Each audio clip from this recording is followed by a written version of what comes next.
The House will please come to order. I'd like to welcome everybody to the 8th day of the session, Wednesday, February 21st, 2024. Chief Clerk, please call the roll. Convening roll call for the 8th day, February 21st, 2024. Allemand? Excused. Allred? Andrew? Angelos? Excused. Banks? Bear? Berger? Brown? Burkhart? Excused. Byron? Chadwick? Excused. Chestick? Clouston? Excused. Conrad? Crago? Excused. Davis? Eklund? Haraldson? Excused. Harshman? Heiner? Henderson? Excused. Hornock? Excused. Jennings? Knapp? Excused. Larson Lloyd? Excused. Larson JT? Lawley? Locke? Nyman? Newsom? Nicholas? Excused. Nemec? Northrup? Oakley? Excused. Obermueller? O'Hearn? Excused. Olson? Excused. Ottman? Pendergraft? Penn? Excused. Provenza? Rodriguez Williams? Sherwood? Excused. Singh? Slagle? Smith? Stith? Excused. Storer? Strock? Stivar? Tarver? Trujillo? Excused. Walters? Excused. Ward? Excused. Washut? Western? Winter? Wiley? Yin? Excused. Zwaniter Dan? Excused. Zwaniter Dave? Excused. Speaker Summers? I'm going to excuse myself, I guess. Here. Crago? Burkhart? Chief, we'll just hold that. Chief, we'll just hold that roll. We do have a quorum. The prayer today will be given by Reverend Bob Thompson from First Presbyterian Church here in Cheyenne. Please rise. Good morning. From Psalm 107. Oh, give thanks to the Lord, for he is good. God's steadfast love endures forever. Faithful God, we praise you that you have brought us to this new day, brightening our lives with the dawn of promise and hope. We thank you, God, for the warmth of sunlight, for snow and rain that refreshes the earth, for the beauty of your creation, and for the night that brings needed rest. God, as we begin our work today, we realize we are halfway through the week. A lot of work has been done, and there is much still to do. Thank you for your faithful presence along the way.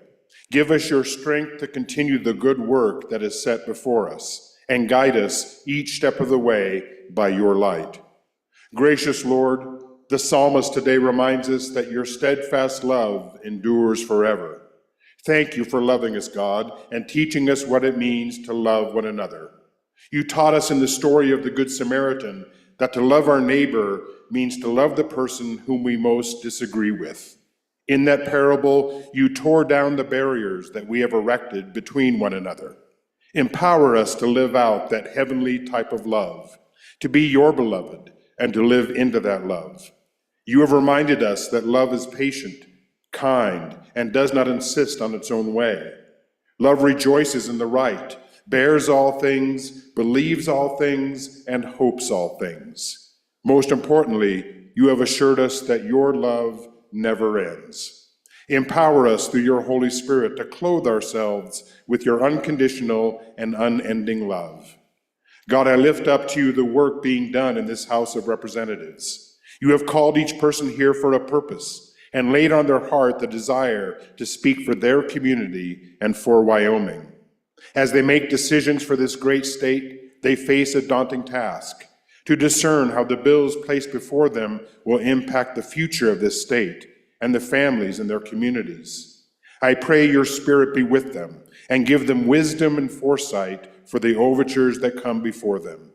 As they vote, may your Spirit guide them in what is best for the people, and may your will be made known. I also pray for the people impacted by the decisions made here. We pray that their work bring peace, prosperity, and wholeness to our communities. God, I pray for this governing body and for each representative. As they work today, give them grace to face the challenges, creativity to find solutions, and give them understanding for one another. Guide them by your Spirit in everything they do. I pray in Christ's name. Amen. Amen. Thank you for those words, Reverend Thompson. Please join me in the Pledge of Allegiance. I pledge allegiance to the flag of the United States of America and to the republic for which it stands, one nation under God, indivisible, with liberty and justice for all. Good morning, everybody. Or as short as it should. Yeah, I'll survive. Okay, good.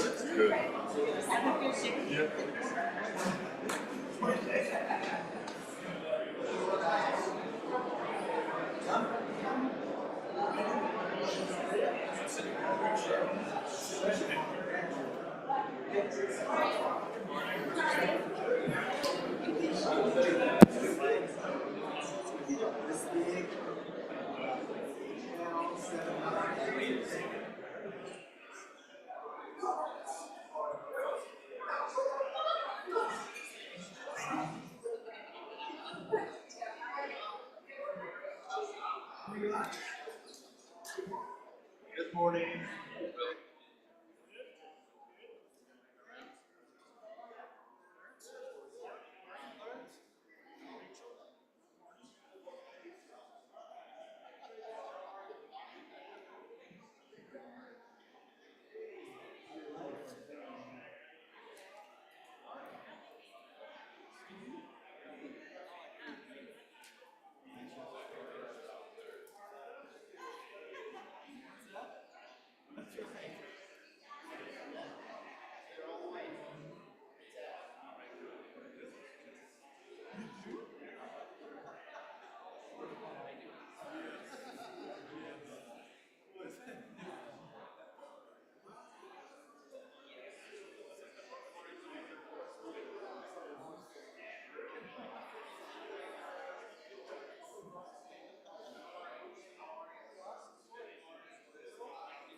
occupy their number, without a number of God, will bring death. Here, come on.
The House will please come to order.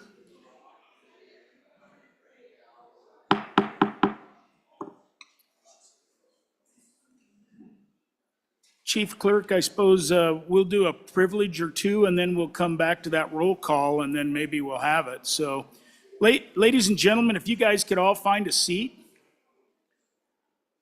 That would include Chairman Harshman. Thank you. So, and the reason I'm doing this is I think this is a real privilege to have this privilege. So, Representative Banks, do you have a privilege of the floor? I do, Mr. Speaker. Thank you.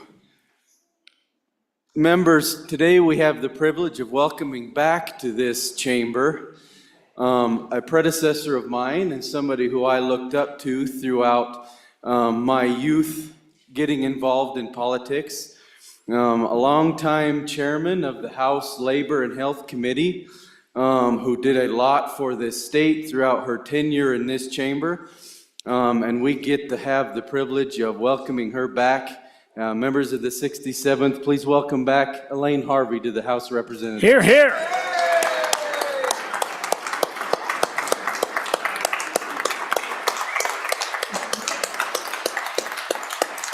Thank you. Chairman Harvey, privilege? Thank you, Mr. Speaker. Oh, what a privilege it is to be here and see some of my colleagues from before and to see new faces and enthusiasm. It's so good to see the things that you are accomplishing. However, we used to have a woodshed when I came in as a freshman, and Mr. Speaker, that might be a good thing to reinstate. If you didn't, Remember that we don't say that sort of thing on the floors. well, I can just tell you one story about that, and that is that we came in a very large class. Would we have Representative Harshman? Weren't there almost 30 of us? It was all good. But we had a less experienced representative. At noon, as they're announcing all of the committees, he went to the microphone and announced that there would be a freshman caucus. And Mr. Speaker came out of his chair and took him to the woodshed. And he didn't do that again. And decorum was restored to the House floor. And if I could leave you with any advice, it would be, and I'm glad to see that you still had play ball this morning after the pledge, is to remember that it's like a family reunion. You loved them all before. You love them when you see them first, and then it's sometimes time for everybody to go home. But try and do good works. Get along. It's such a thing that you will carry the rest of your life. The friendships, the accomplishments, the things that you're able to do. Sometimes it's the things you're able to stop. So I loved my time down here, and I'm sorry that I'm unable to continue to serve in this capacity, but the Business Council's pretty fun. So thank you, Mr. Speaker, and thank you. Thank you, Chairman Harvey.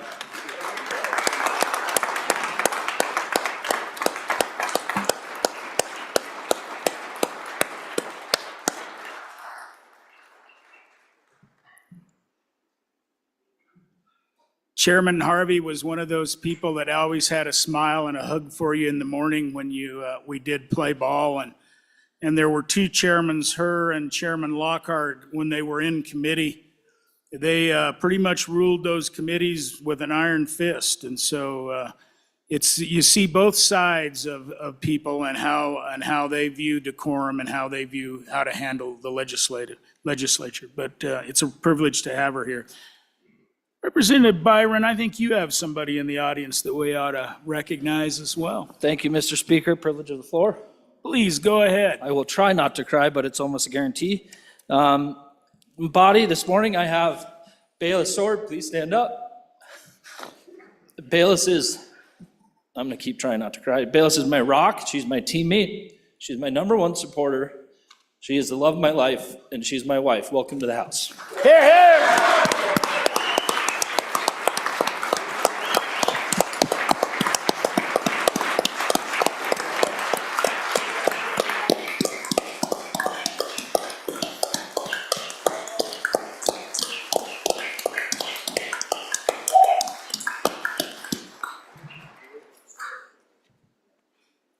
Do we have any other privileges of the floor?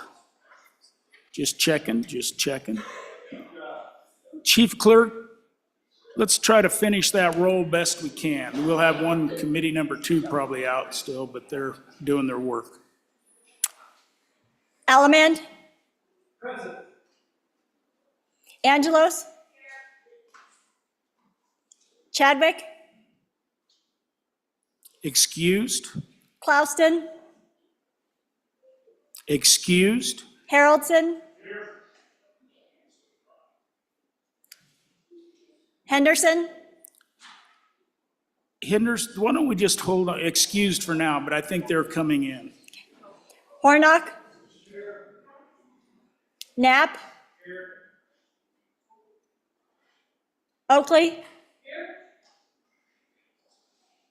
O'Hearn? Olson? Penn? Sherwood?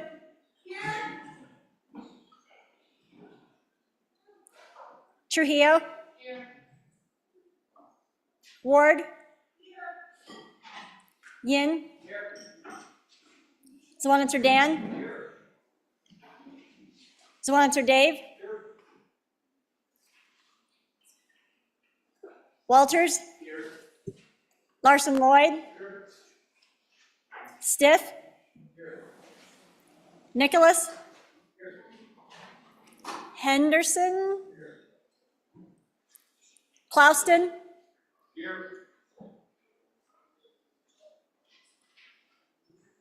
Chadwick. Excused. 61 present, 1 excused, Mr. Speaker. Representative Sherwood, do you have a privilege?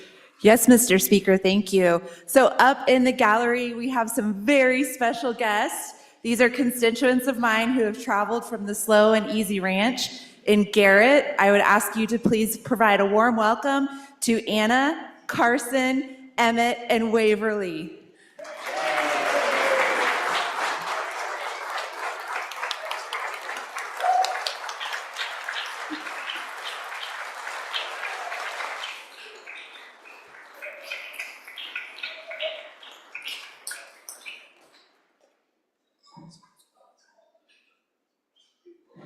All right, that's awesome. Do we have any other privileges? Representative Crago, I think that'd be a good idea. Yeah, yeah, you might have two. Thank you, Mr. Speaker. So I have some constituents here from back home in KC, Wyoming. Dustin Sipe is here with some kids from KC High School and the Student Council, I believe. If y'all would stand up.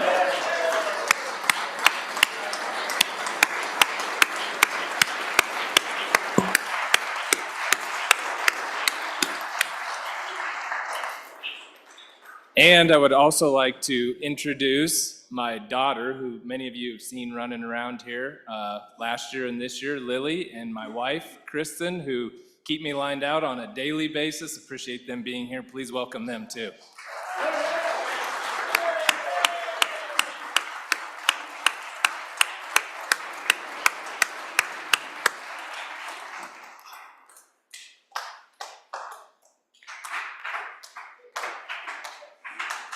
Uh-oh. Save that applause for 11:30 tonight. All right. Well, it is good to see. You know, so we have a student council from KC. That welcome student council from KC. So my first political gig was in a student council in Pinedale High School. So you might be up here doing this someday. And anyway, I'm going to give you guys a bit of a rundown on the day. And so we are going to go into second reading. We'll lay bills back that have amendments on it. We'll go into third reading. I think we'll do a little committee of the whole because we seem to can't get through any committee of the whole. So then that may press our third reading on the budget, but I guess we have till 11:58 or 9 to wrap that up. And so that's kind of how we're going to roll. The doctor of the, well, let's do journal committee report, and I'll go to the next one. Your journal committee reports that the journal of February 20th, 2024 has been read and recommends that it be approved. Representatives Chestick and Ward. And then if you guys would stand up one more time, and we have our doctor of the day is Evan Norby, and let's give him a round of applause.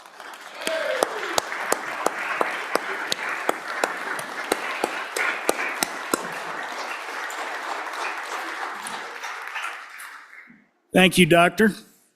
Now we don't have any messages from the Senate. And so we are now on that order of business of Senate files on first reading. The first Senate file for our consideration is Senate File 3. Senate File 3, sponsored by Labor. First reading of the bill. State employee leave for volunteer fire or volunteer EMS. Senate File 3 is referred to Committee Number 10, Labor. The next bill, Senate file for our consideration is Senate File 12. Senate File 12, sponsored by Agriculture. First reading of the bill. Meat processing plants, hides, and carcasses. Senate File 12 is referred to Committee Number 5, Agriculture. The next Senate file for our consideration is Senate File 15. Senate File 15, sponsored by Transportation. First reading of the bill. Acceptance of retrocession, federal military installations. Senate File 15 is referred to Committee Number 8, Transportation. The next Senate file for our consideration is Senate File 17. Senate File 17, sponsored by Transportation. First reading of the bill. Plane Coordinate System Amendments. Senate File 17 is referred to Committee Number 8, Transportation. The next Senate file for our consideration is Senate File 30. Senate File 30, sponsored by Judiciary. First reading of the bill. Influencing jurors and witnesses, judges, amendments. Senate File 30 is referred to Committee Number 1, Judiciary. The next Senate file for our consideration is Senate File 47. Senate File 47, sponsored by Appropriations. First reading of the bill. Law Enforcement Retirement Contributions. Senate File 47 is referred to Committee Number 2, Appropriations. The next Senate file for our consideration is Senate File 60. Senate File 60, sponsored by Select Federal Natural Resource Management. First reading of the bill. 2024 Large Project Funding. Senate File 60 is referred to Committee Number 6, Travel. All right. Let's see. Reports from standing committees. There are none. All right.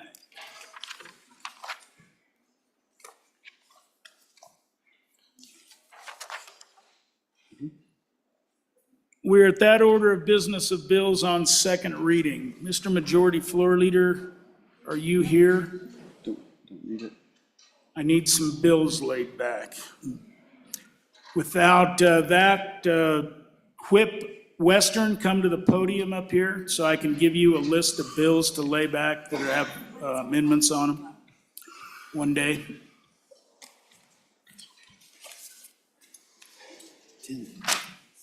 So the ones with an A, lay them back one day. You can do them all in a row. With it, just say without yeah. Mr. Speaker, I propose we lay the following bills back one day.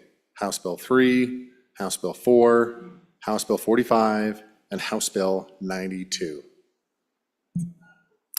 Without objection, can I see that list?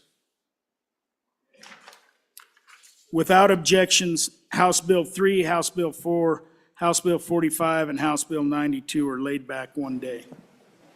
We may advance them, so we may tomorrow suspend the rules and advance them if we want to, but otherwise, we're going to do amendments and all that sort of thing. So, and unless somebody objects, if you guys want to hear them now, we'll hear them now. Okay, without objection, it is so ordered. House Bill 3, House Bill 4, House Bill 45, and House Bill 92 are laid back one day. The first bill for our consideration is House Bill 83. The reading clerk will read the bill. House Bill 83, sponsored by Appropriations. Public Retirement, Actuarially Determined Contributions. House Bill 83, having been read two separate times, the question is, shall the bill be read a third time? Hearing no objection, it is so ordered. The next bill for our consideration is House Bill 90. House Bill 90, sponsored by Representative Rodriguez Williams. Newborn Child Safe Havens, Age of Child. House Bill 90, having been read two separate times, the question is, shall the bill be read a third time? Hearing no objection, it is so ordered. The next bill for our consideration is House Bill 126. House Bill 126, sponsored by Representative Yin. Child care is a residential use of property. House Bill 126, having been read two separate times, the question is, shall the bill be read a third time? Hearing no objection, it is so ordered. All right. Mr. Majority Floor Leader, I think we have a consent list. Thank you. Yes, Mr. Speaker. third Mr. Speaker, I move the consent list consisting of the following bills: House Bill number 23, House Bill 24, House Bill 25, House Bill 33, House Bill 35, House Bill 46, House Bill 54, House Bill 66, House Bill 72, House Bill 73, and House Bill 81. Chief, does Any of them have an amendment on it, just to make sure? All right, would anybody like to lay any of these bills back off the consent list? Will the reading clerk read the bills on the consent list? House Bill 23, sponsored by Representative Larson JT. Vehicle registration, e-certificate, and grace period. An act relating to motor vehicles, being enacted by the legislature of the state of Wyoming. House Bill 24, sponsored by Labor. Certificate of Need repeal. An act relating to public health and safety, being enacted by the legislature of the state of Wyoming. House Bill 25, sponsored by Labor. Medicaid, third-party payer conditions, an act relating to the Wyoming Medical Assistance and Service Act, be it enacted by the legislature of the state of Wyoming. House Bill 33, sponsored by Minerals. Mining operations, blasting requirements, an act relating to environmental quality, being enacted by the legislature of the state of Wyoming. House Bill 35, sponsored by Minerals. Limitation on environmental rulemaking, an act relating to environmental quality, being enacted by the legislature of the state of Wyoming.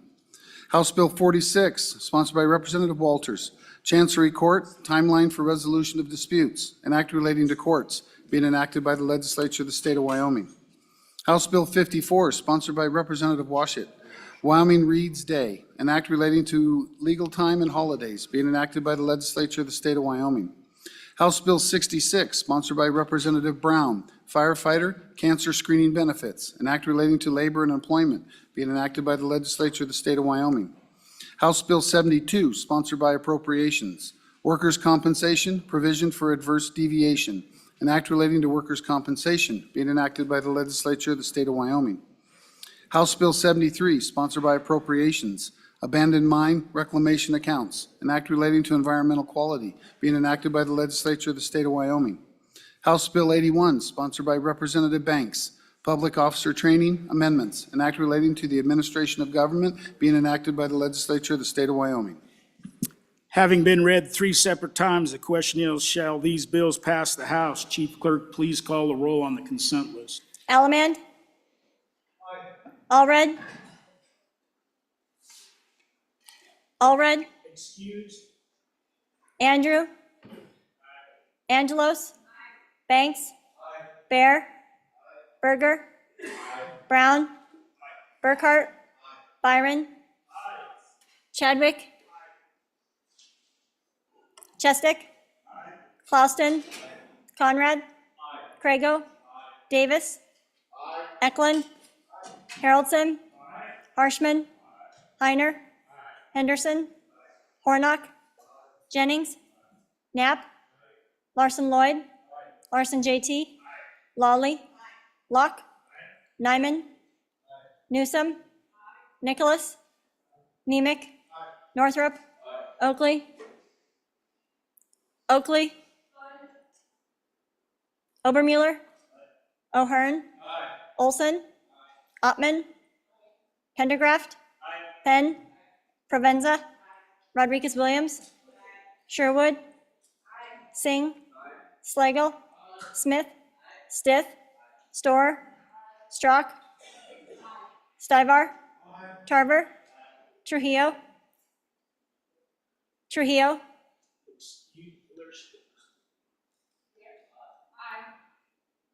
Walters?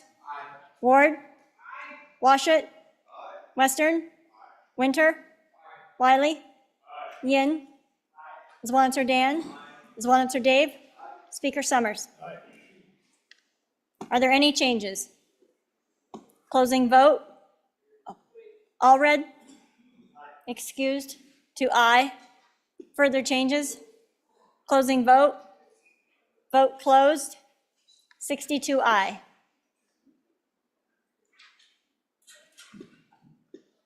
As for House Bill 23, are there any changes? Are there any changes? Closing vote? Vote closed. 62 aye.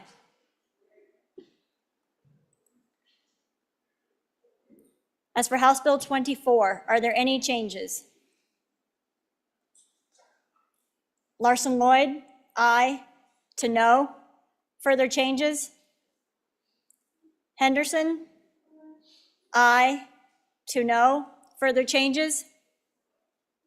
Yin? Aye. To no. Provenza? Aye. To no. Further changes? Closing vote? Vote closed. 58 aye, 4 no.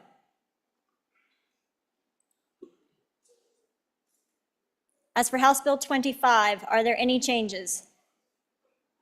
Are there any changes? Closing, Ottman? Aye. To no. Further changes? Closing vote. Vote closed. 61 aye, 1 no.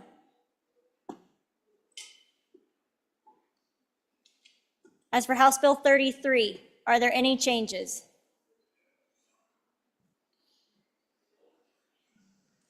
Hornock, aye. To no. Penn? Aye. To no. Andrew? Aye. To no. Smith?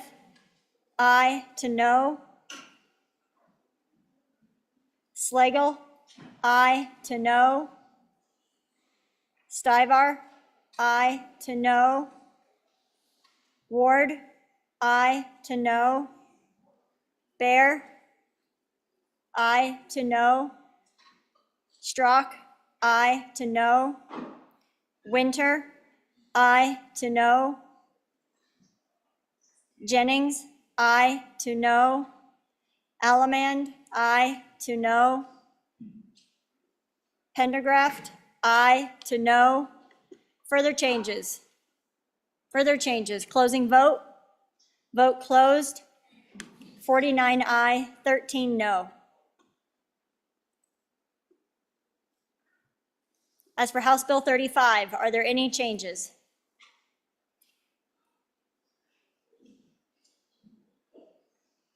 Chestick? Aye. To no. Further changes? Storer? Aye. To no. Provenza? Aye. To no. Yin? Aye. To no. Further changes? Further changes. Closing vote? Vote closed. 58 aye, 4 no. As for House Bill 46, are there any changes? Stivar, aye. To no. Slagle, aye. To no. Smith, aye. To no. Strock, aye. To no. Haroldson, aye. To no. Winter, aye. To no. Knapp, aye. To no. Jennings, aye. To no. Allemand, aye. To no. Penn, aye. To no. Further changes? Closing vote. Vote closed. 52 aye, 10 no. As for House Bill 54, are there any changes? Singh, aye. To no. Penn, aye. To no. Smith, aye. To no. Slagle, aye. To no.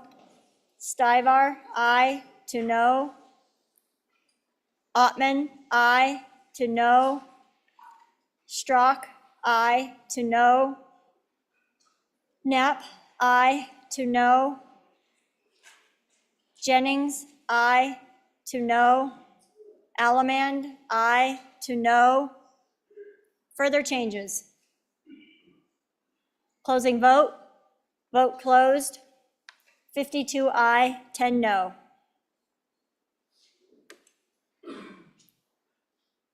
As for House Bill 66, are there any changes? Are there any changes? Closing vote. Vote closed. 62 aye. As for House Bill 72, are there any changes? Are there any changes? Closing vote. Vote closed. 62 aye.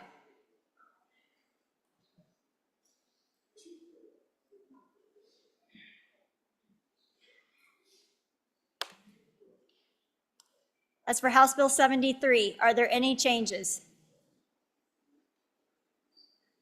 Andrew, aye. To no. Penn, aye. To no. Allemand, aye. To no. Bear, aye. To no. Winter, aye. To no. Jennings, aye. To no. Ward, aye. To no. Heiner, aye. To no. Locke, aye. To no. Knapp, aye. To no. Further changes? Closing vote. Vote closed. 52 aye, 10 no. As for House Bill 81, are there any changes? Brown, aye. To no. Zwanitzer Dan, aye. To no. Further changes? Provenza, aye. To no. Further changes? Closing vote. Vote closed. 59 aye, 3 no.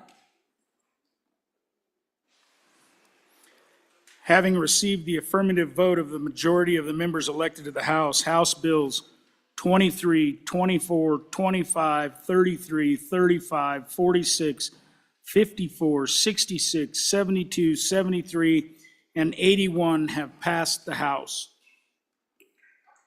Now, once again, ladies and gentlemen, we laid back what I believe is most of us could agree is our top priority, which is property tax. We laid those bills back. We will bring a motion tomorrow we'll go into second reading. We'll have them, heard them in second reading, and then we'll make a motion to advance to third reading. So that would be two readings in one day. It takes a 2/3 majority to do that. But then, so I guess the point of why I'm telling you this is if you have amendments, get those ready so you can be ready to amend those bills if you want to amend those bills, because that's what my intent is. Ultimately, you all decide whether they're advanced or not. And then one other thing, Chief, on that note.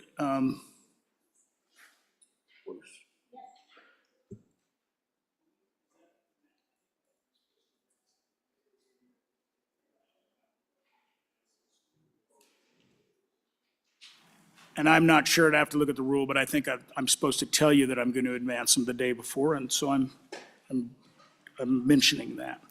So, Mr. Majority, do we have any, I don't think we have any third reading regular bills. So, Mr. Majority Floor Leader, I think we're ready for a motion.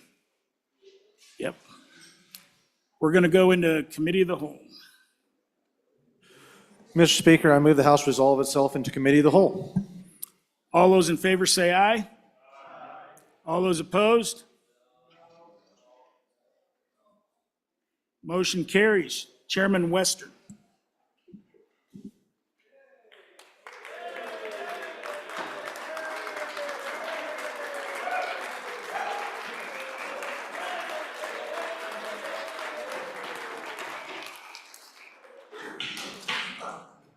The Committee of the Whole will come to order.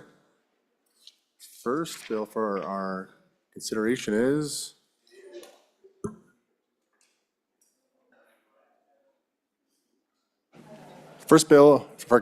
House Bill 30. The reading clerk will read the bill. House Bill 30, sponsored by Judiciary, Controlled Substance Act, Possession Amendments, an act relating to controlled substances. Mr. Speaker, your Committee Number 1, Judiciary, to whom is referred House Bill 30, Controlled Substance Act, Possession Amendments, respectfully report same back to the House with the recommendation that it do pass. Ayes, Representatives Chestick, Crago, Haroldson, Jennings, Nemec, Oakley, Rodriguez-Williams, Washit. Noes, Representative Provenza. Representative Washit, Chairman. What is your pleasure, Chairman Washit? Thank you, Mr. Chairman. I move that when Committee of the Whole rises to report, that it do so with the recommendation that House Bill 30 do pass, and I turn over description of the bill to the good prosecutor from the center of the state. Vice Chair Oakley. Thank you, Mr. Chairman. So House Bill 30, what it does, so looking in the title, I think the key here to understanding, it says eliminating the form of a controlled substance as an element. And that's exactly at the heart of what we're trying to do with this bill. And so what I want to do is explain specifically what that means. In current statute, you've got your illegal prohibited substance, so heroin, fentanyl, methamphetamine. And then what we have is then you have to go choose what form it's in. So in plant form, in pill form. And so it adds this sort of difficult, sort of nonsensical barrier, really, because so like THC is a prohibited substance, of course, in our law, tetrahydrocannabinol or cannabinoids. And so basically you're choosing in plant form when something is marijuana, the prohibited THC.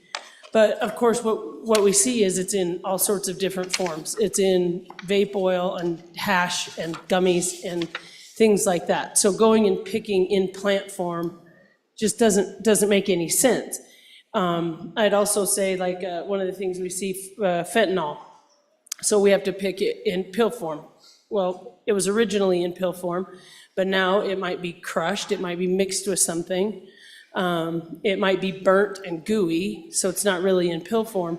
But and there's no reason to have to go choose that. So if you have to prove that fentanyl, that they were in possession of fentanyl. We've got ways to test drugs, things like that. So going and picking this extra step, it doesn't add anything. It doesn't improve the case, but it just adds a difficult barrier that just doesn't really make any sense. So what we've done is gone through and taken out that section, those sections where you pick the form. And you'll see it's somewhat of a lengthy bill, but really what we did is then keep the punishment, generally the punishment for the substances the same, meaning if it's a third or subsequent, it's still a 5-year felony. So the reality is a lot of this language is exactly what's already in statute. Again, just kind of eliminating that extra step of proving something is in the plant form when it's really not. That's not helpful for what we're trying to do with these prohibited illegal substances. So that's HB 30, and with that, I stand for questions. Members, any questions? Chairman Zwanitzer. Thank you. More of a privilege, Mr. Chairman. And I believe the legislative website is not currently working. So for those of us who went all electronic without bills, we can't review the legislation currently. So I don't know if we can take a quick recess, or I hate to continue to debate a bill that, although I've read, I don't have in front of me. Chairman Zwanitzer, so there are paper copies available in the hallway, and given the workload that we have, we're going to elect to continue working. So, or print them as well. Okay. Any further discussion on the bill? Representative Hornock. Thank you, Mr. Chairman. Question on the bill. So in this language of the bill, it adds a certain amount for each of those substances. Currently in state statute for our controlled substances, is there an amount for these controlled substances that are listed? Is there an amount over zero that if you have it in your possession, it is illegal? Or within this bill, are we then adding a certain amount up to a level so that if you possess something that's below that certain amount, it's not illegal and we're not being covered under law? Any further discussion? Representative Allamond. Representative Oakley. Thank you, Mr. Chairman. I tried to cover that. Clearly, I didn't do well enough, so I appreciate the question. But, so yes, there's different ways to enhance to a felony, if you will, and that can be done by the quantity or the weights, or that can be done because of enhancement, so of previous convictions. All of that remains the same. So, for example, marijuana is the highest, so that's 3 ounces, which is quite a bit of product. That remains the same in this. So those weights, basically, the weights stay the same. It's 3 grams of methamphetamine or pill, that remains the same.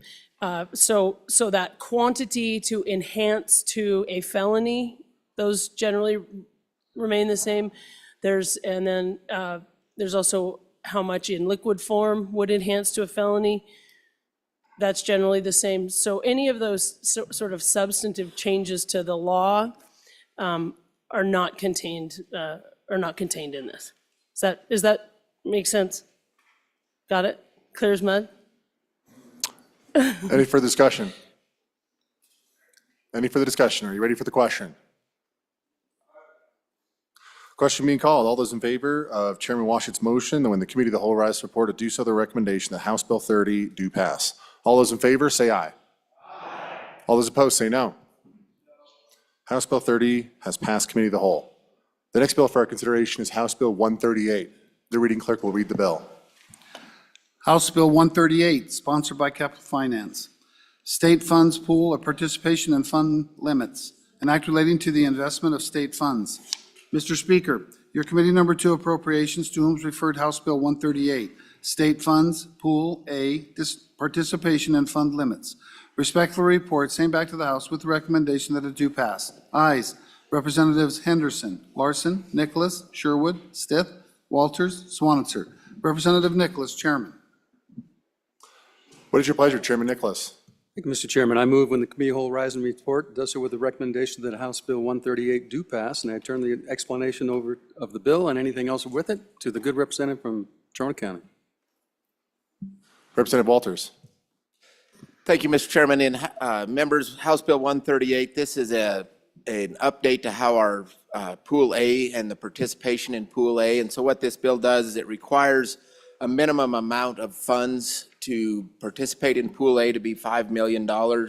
And that's based on the cash balance of the account. And we do that because we track these at the account level based on a cash balance. And so the reason we want it to be at $5 million to be able to participate in these funds is because for our chief financial officer for the state of Wyoming, who does our chief investment officer, they need to be large enough to where they can actually start to get a rate of return and put them into investments that require larger funds.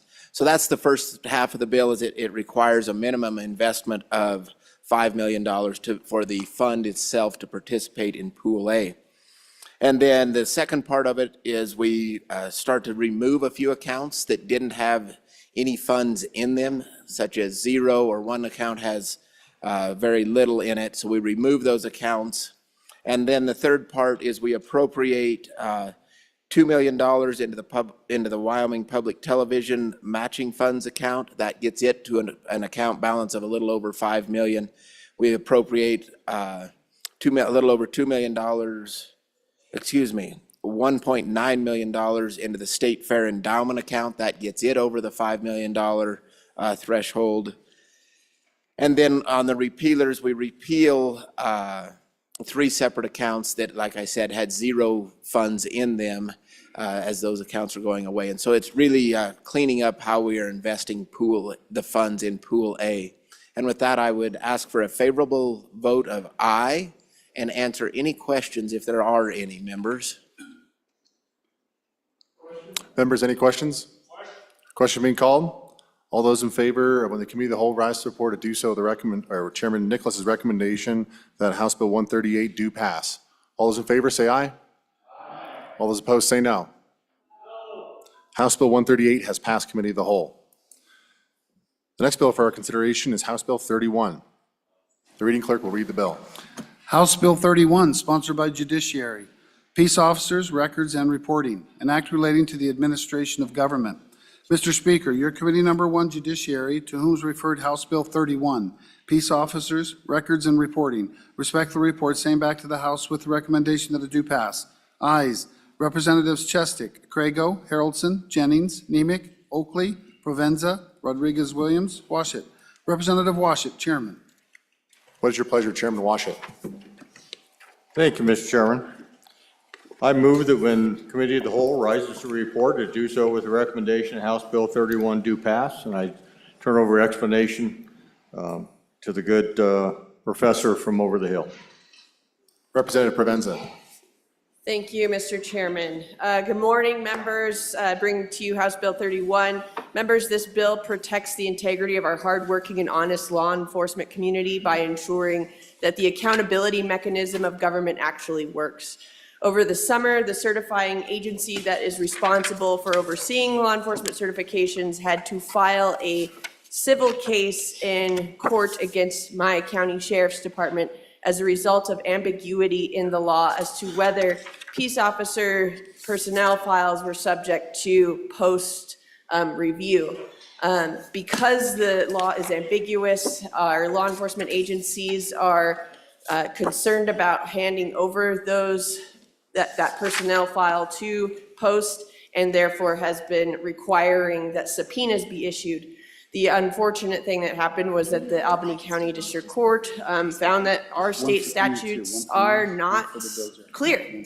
And even though this agency should have this ability to oversee these cases and obtain these records, they don't necessarily, we as the legislature did not do a good job of writing those statutes. So this is an honest fix to ensure that the certifying agency can do its job of protecting the integrity of law enforcement.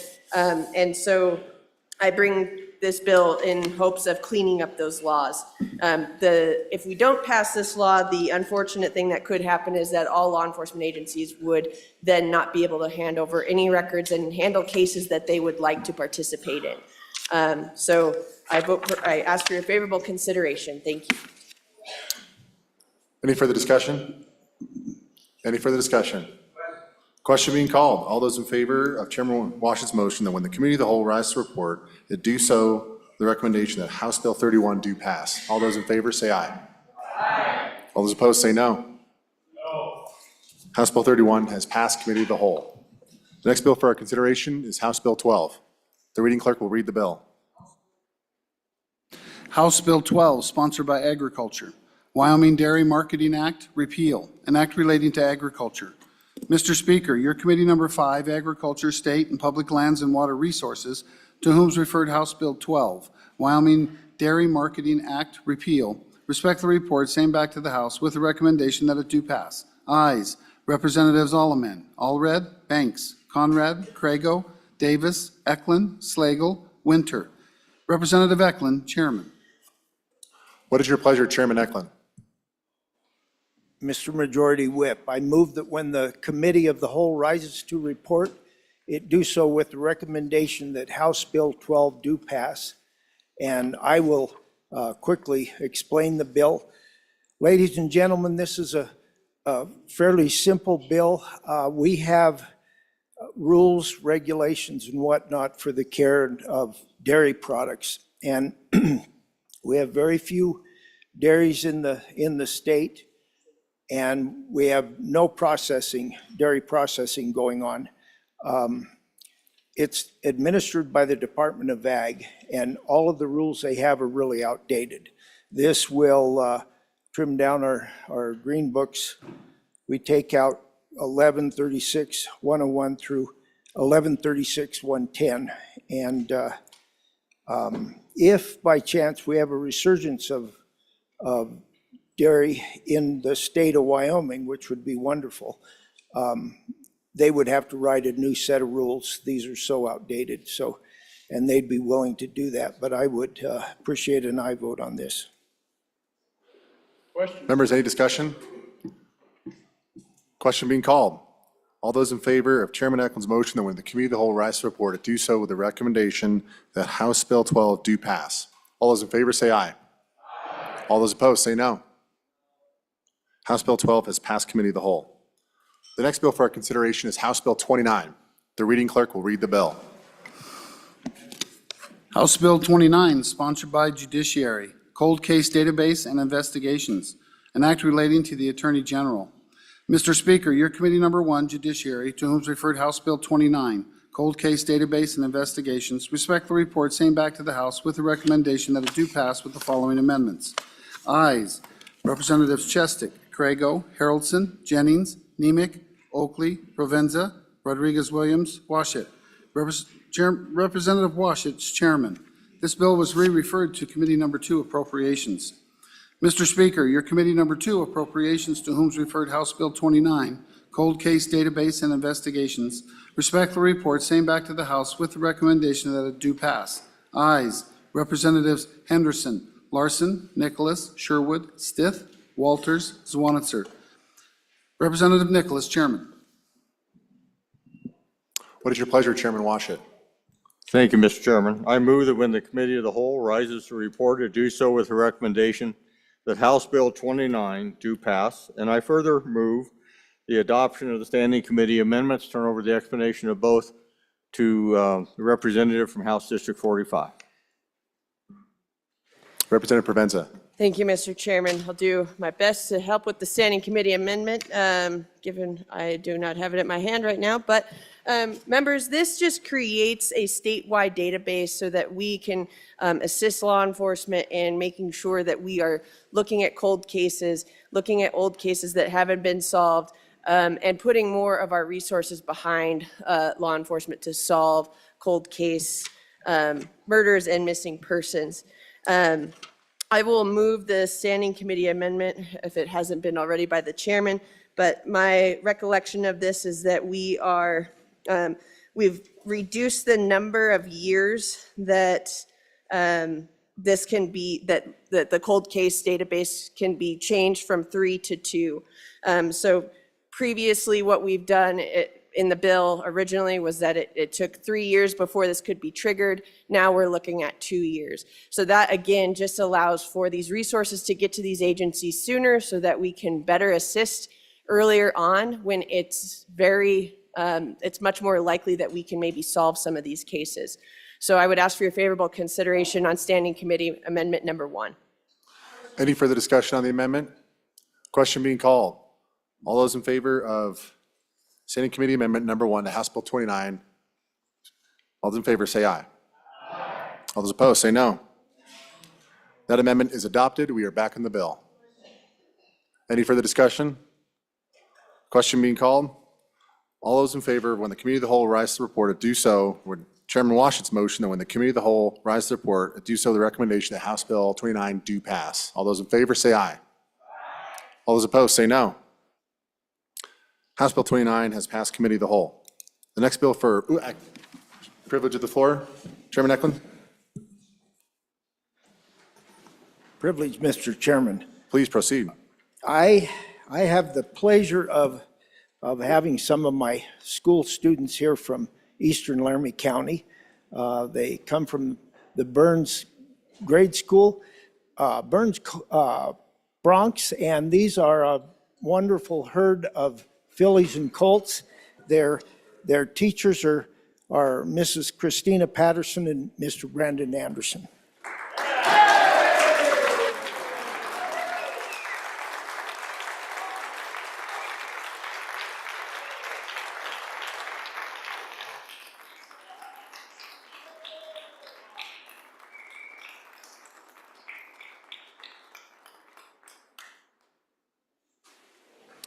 Welcome to the People's House. Representative Penn, do you have a privilege? Yes, Mr. Chairman, if I may. Proceed, please. body, I would like to recognize in their North Gallery here, Miss Chloe Cole, who has come to us as a warrior, a champion, and a survivor of the negligence that's being perpetrated on our youth. She came to Wyoming to tell her story of rising from the ashes, a true phoenix, working to save the lives and futures of our Wyoming kids. Please put your hands together.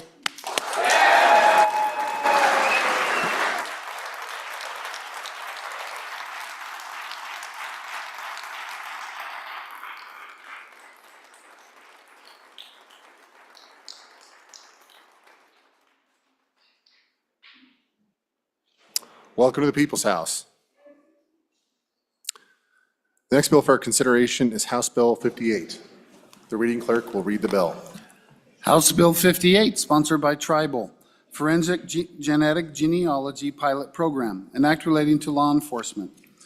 Mr. Speaker, your Committee Number 1 Judiciary, to whom is referred to House Bill 58, Forensic Genetic Genealogy Pilot Program, respectfully report same back to the House with the recommendation that it do pass.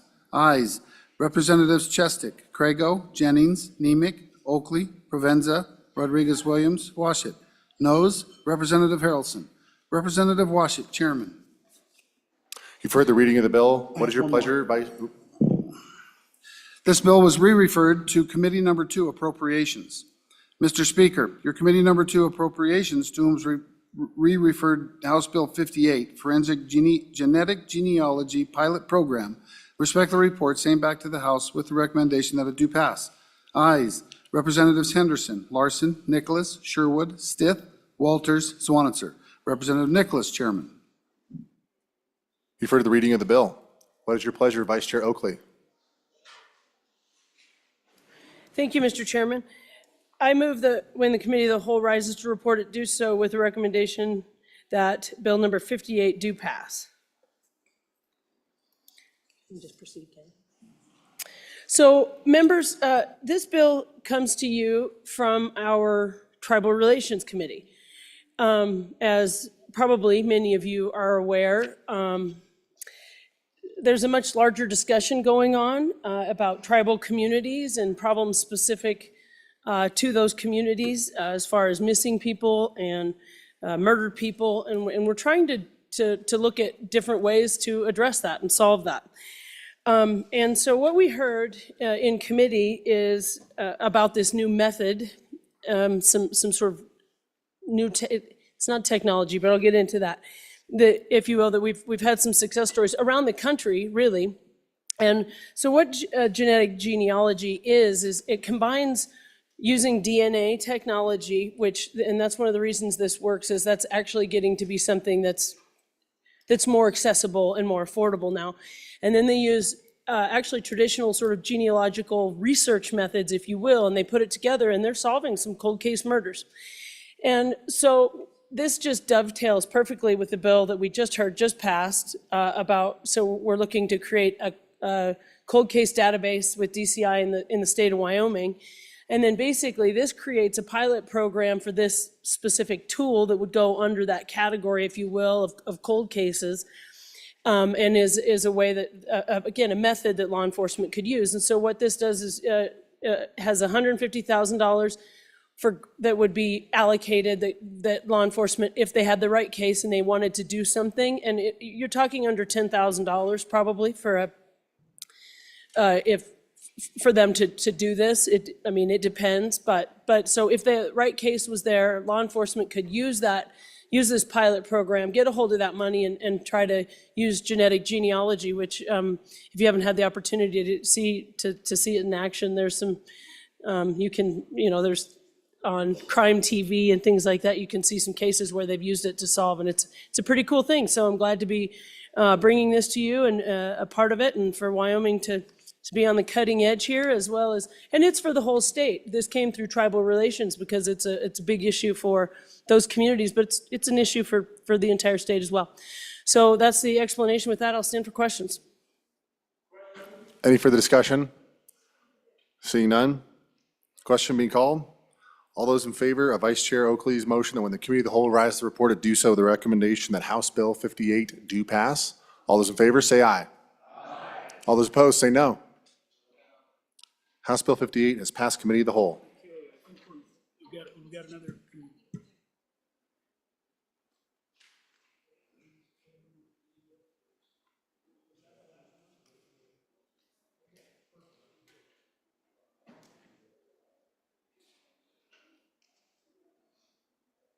The next bill for our consideration is House Bill 74. The reading clerk will read the bill. House Bill 74, sponsored by Appropriations, Public Health Nursing, Budget Requests, an act relating to public health and safety. Mr. Speaker, your Committee Number 2 Appropriations, to whom is referred House Bill 74, Public Health Nursing, Budget Requests, respectfully report same back to the House with the recommendation that it do pass with the following amendments. Ayes, Representatives Henderson, Larson, Nicholas, Sherwood, Stith, Walters, Swanitzer. Representative Nicholas, Chairman. You've heard the reading of the bill. What is your pleasure, Chairman Nicholas? Thank you, Mr. Chairman. I move when the committee of the whole rise and report, it does so with a recommendation that House Bill 74 do pass. And I turn the explanation of the bill and the amendments over to the good representative from Trona County. Thank you, Representative Walters. Do you want to move the amendment first and then explain it, or? I'm going to move the amendment first. Okay, thank you, Chair. Thank you, Mr. Chairman. I would move Standing Committee Amendment Number 1 to House Bill 74 and ask for your favorable consideration. And members, it shows up on page 2, line 4, after standard. We're inserting the word "or supplemental budget." And this comes into effect because the department would be able to request these funds in a standard budget or a supplemental budget request during a supplemental budget session. So I'd ask for a favorable consideration on Standing Committee Amendment Number 1 and call the question. Any discussion on the amendment? Question being called. All those in favor of Standing Committee Amendment Number 1 to House Bill 74, please say aye. Aye. All those opposed say no. That amendment is adopted. We are back on the bill. Any further? Representative Walters. Thank you, Mr. Chairman. I thought I should explain the bill briefly before we vote. It is a mighty fine little bill we have in front of us today. This improves the way that the department that handles health here in the state of Wyoming is able to pay in the 5 counties that have a contract to provide public health nursing in those counties. The other 18 counties, the state pays for 100% of it. In these 5 counties, there's an MOU that's signed between the counties where the state pays 65% and the county pays 35% for the public health nursing nurses. The trouble is that they are then frozen in time at the dollar value of that 65-35. And so this allows those pay changes to change based on the percentage going forward and not be frozen in time. So again, it's a good correction, and it's due to the fact that on the state level, they're paid out of the 100 series, and on the count, when they have these MOUs, then it gets paid out of the 900 series as contracts. And so that's the need for this change. Again, a good little bill here, and would ask for your favorable consideration. Please vote aye. Question on the bill. Any further discussion, members? Question being called. All those in favor of Chairman Nicholas's motion, the Committee of the Whole rise to report it, do so with the recommendation that House Bill 74 do pass. All those in favor say aye. All those opposed say no. House Bill 74 has passed Committee of the Whole. The next bill for our consideration is House Bill 13. Mr. Majority Floor Leader. Thank you, Mr. Chairman. Yeah, for your edification, there's going to be some reordering here on the bill, so I just wanted to give you a quick update. Thank you, Mr. Representative, for allowing me this opportunity. Okay, the new order will be, if you wouldn't mind writing these down, we're struggling a little bit with the website, getting things updated quickly enough. Oh, the website's fine then. Okay, but here's the new order. After HB 13, the next bill will be 67. After 67 will be 145, then 116, then 148, and 141, and then on to Bill 77, and then it'll be updated, and we should be able to catch. That should give us adequate time. Thank you. Thank you, Mr. Majority Floor Leader. The next bill for our consideration is House Bill 13. The reading clerk will read the bill. House Bill 13, sponsored by Agriculture, Flow-Through Pools Exemption, an act relating to public health and safety.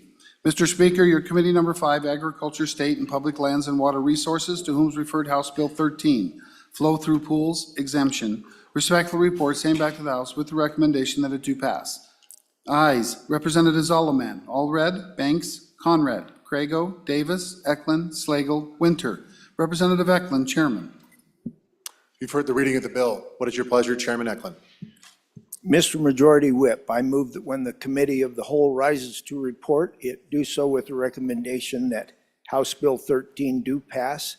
I'll turn over the explanation of this to our Vice Chair of Agriculture from the beautiful foothills on the east side of the Bighorns. Representative Crago. Thank you, Mr. Chairman. I bring to you all House Bill 13, ask for your favorable consideration. This is a pretty simple one. It's part of a regulatory reduction efforts. Really what it does is currently under the department that handles all of our agricultural issues. They are in charge of monitoring, regulating pools, and it's come to some of our attention that in that they have to regulate pools that are hot springs, naturally occurring, et cetera. And so we're trying to give that exemption, that carve out, so they don't have to regulate those. It's that simple, that straightforward, and I'd stand for any questions.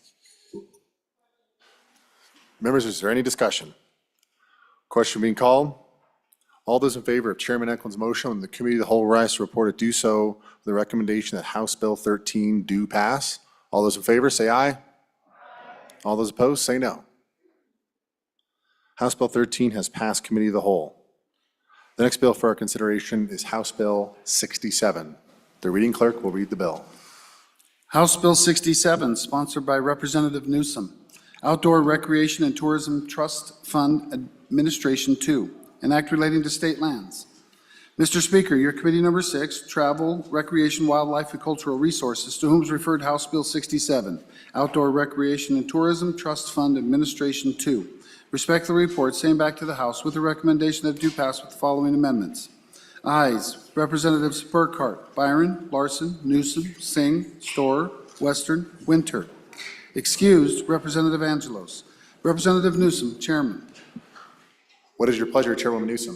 Thank you, Mr. Chairman. I move that when the Committee of the Whole rises to report it, do so with the recommendation that Bill 67 do pass. There is an amendment, and I will move that amendment and address it at the time. Please proceed. So I will explain this bill. This bill creates the Wyoming Outdoor Recreation and Tourism Trust Fund governance structure.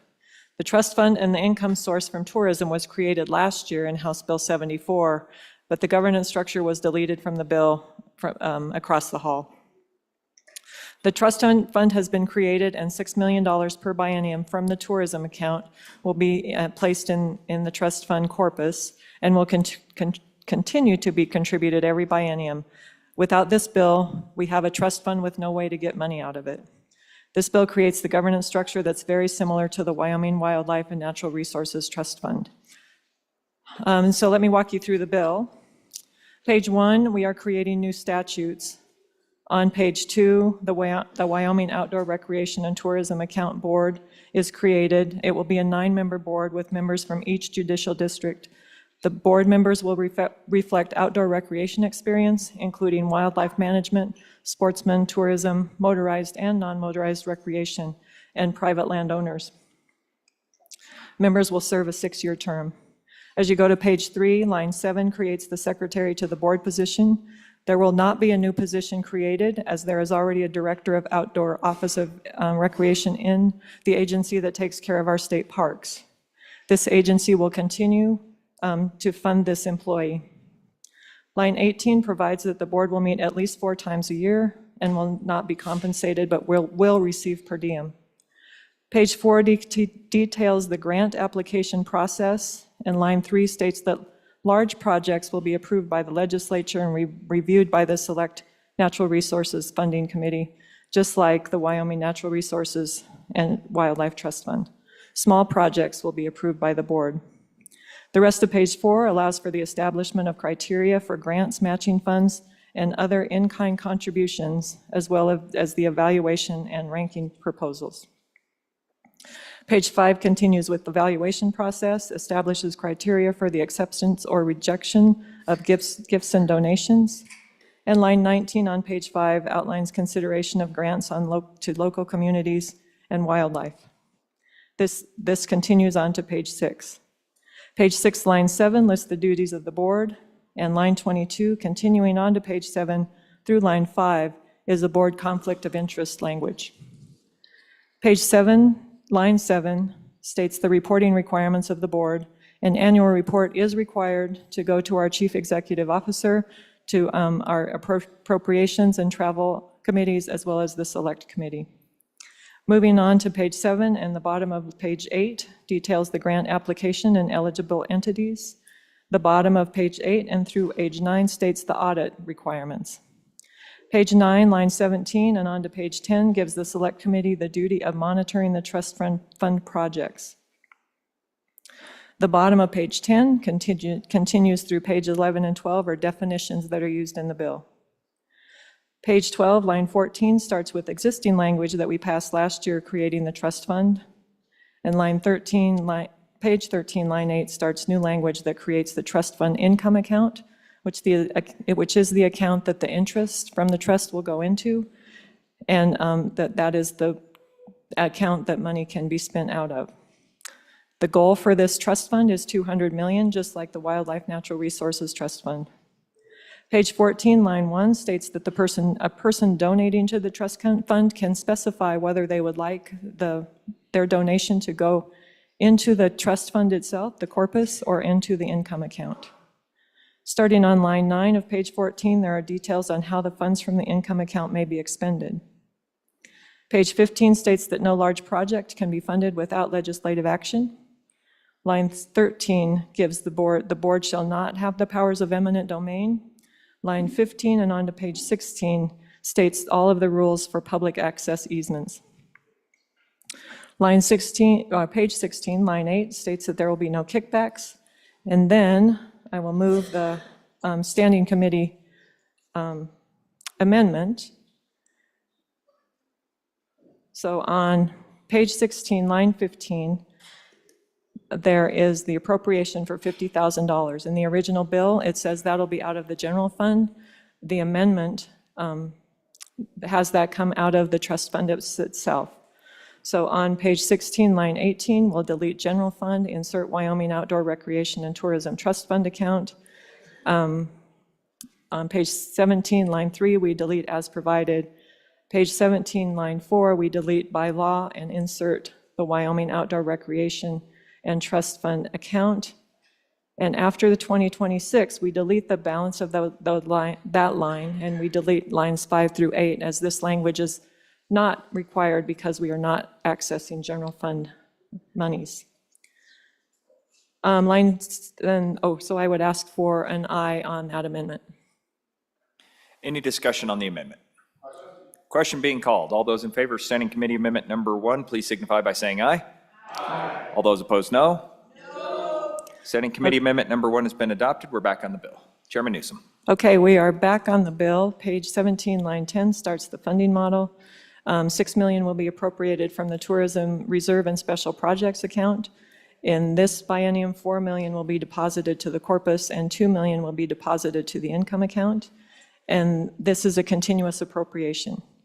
Page 18, line 11 states that the appropriation can be split between the corpus and the income account as directed by the legislature, and the effective date is July 1st of 2024. I'd stand for any questions. Any discussion? Seeing none. Question being called. All those in favor of this to report it, do so with the recommendation that House Bill 67 do pass. Please signify by saying aye. Aye. All those opposed, no. House Bill 67 has passed committee of the whole. The next bill for our consideration is House Bill 145. The reading clerk will please read the bill. House Bill 145, sponsored by Representative Western.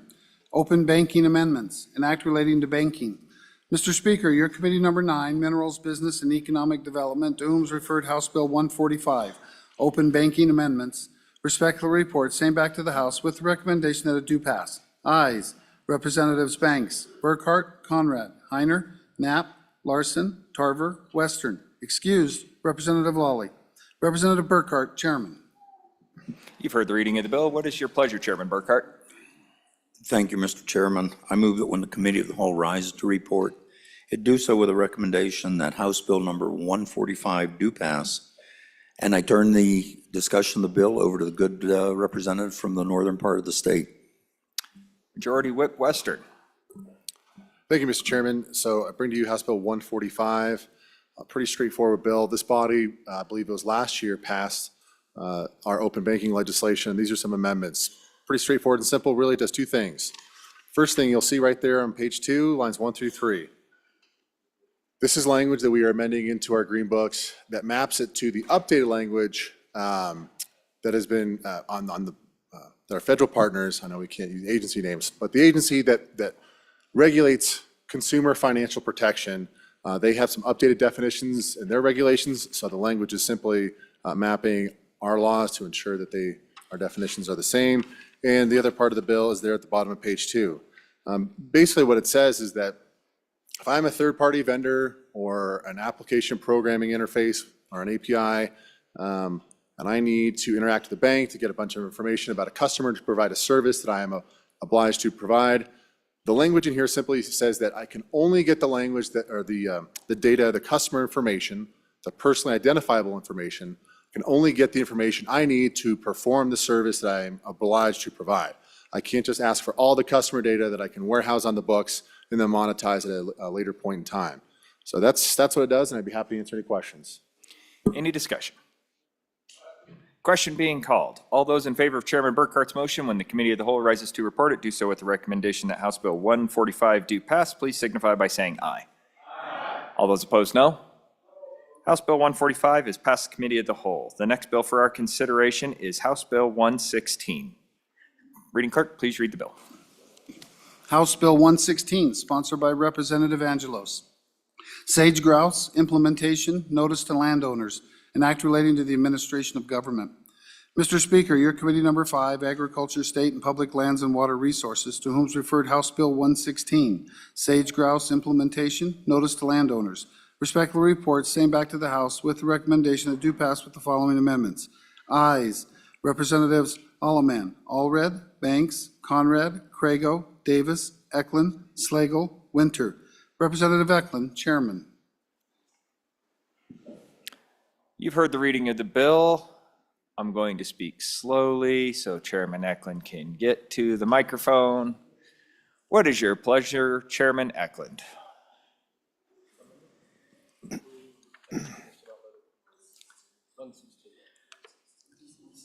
$116 is your bill number. Okay, caught me off guard here.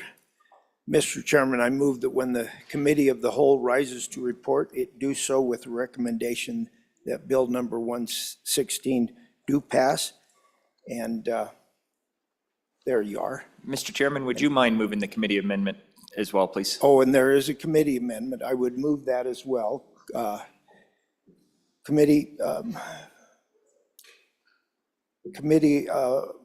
Ag Committee Amendment Number 1, I would move it to House Bill 116 and turn over the explanation to the bill sponsor. Representative Angelos.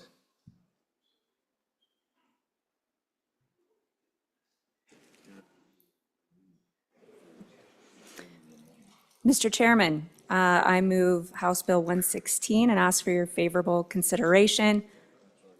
I think I need to move the amendment. Do I? He moved it. Okay, so I'm going to talk about the amendment. The explanation on the bill was there was some more clerical error than anything. If you look at the wording in that a bunch of interests, that's what you're going to see. So we had to change that just because you'll see it was noticed surface interest, and that could be a myriad of different people. We just want to make sure that the landowners have notification. We don't need to notify, several mineral interests and, 25 people on something. So this just simplified it, make sure that our landowner gets notification. That's all it was. Thank you, Mr. Chairman. Any discussion on the amendment? Seeing none, all those in favor of Standing Committee Amendment Number 1 to House Bill 116, please signify by saying aye. All those opposed, no. Committee Amendment Number 1 has passed. We are back on the bill. Representative Angelos. Thank you, Mr. Chairman. So in this bill, I'm going to kind of just walk you through it. It was a simple issue that I had with some constituents in my district, and in several areas across the state, we had this as well. You'll just see that it is specifying landowner notice and public comment requirements for the sage grouse implementation team. What this was we had some map revisions, and public notice was not given.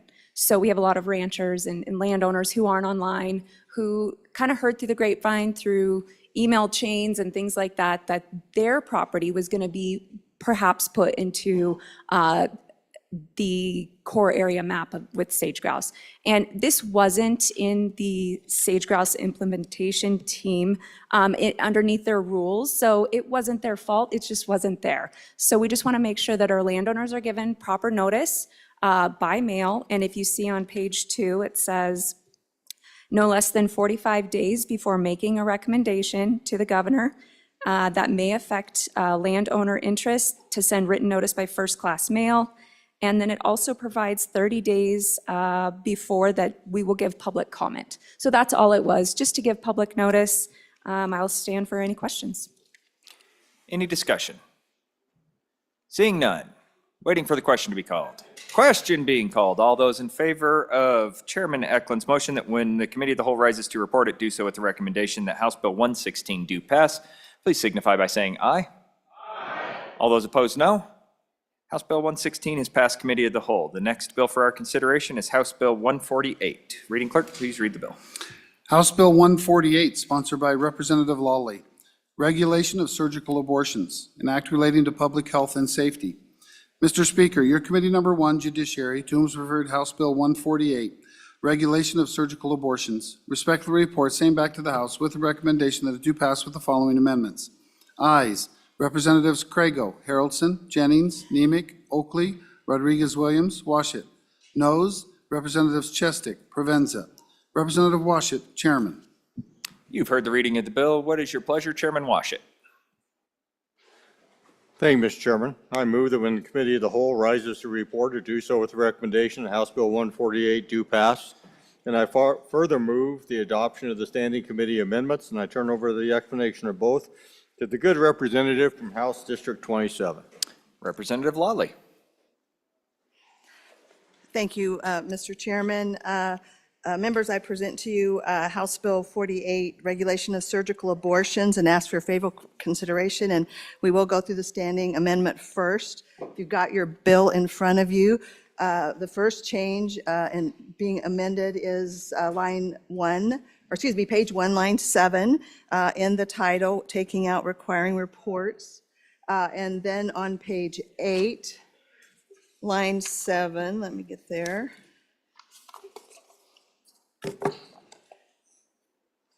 Is basically deleting the provision that said that inspections should occur at least once a year or not less than once a year, and that's been changed to every 3 years. And then on page 8, also there's, excuse me, I lost my paper there. Taking out a provision on line 17, deleting a statute that that previous amendment went to. And then on page 9, lines 8 through 22, let me get there.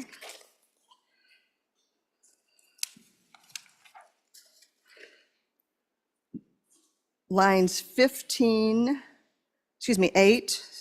through 22 are deleted in their entirety, which was a provision concerning reporting back to the Labor and Health Committee.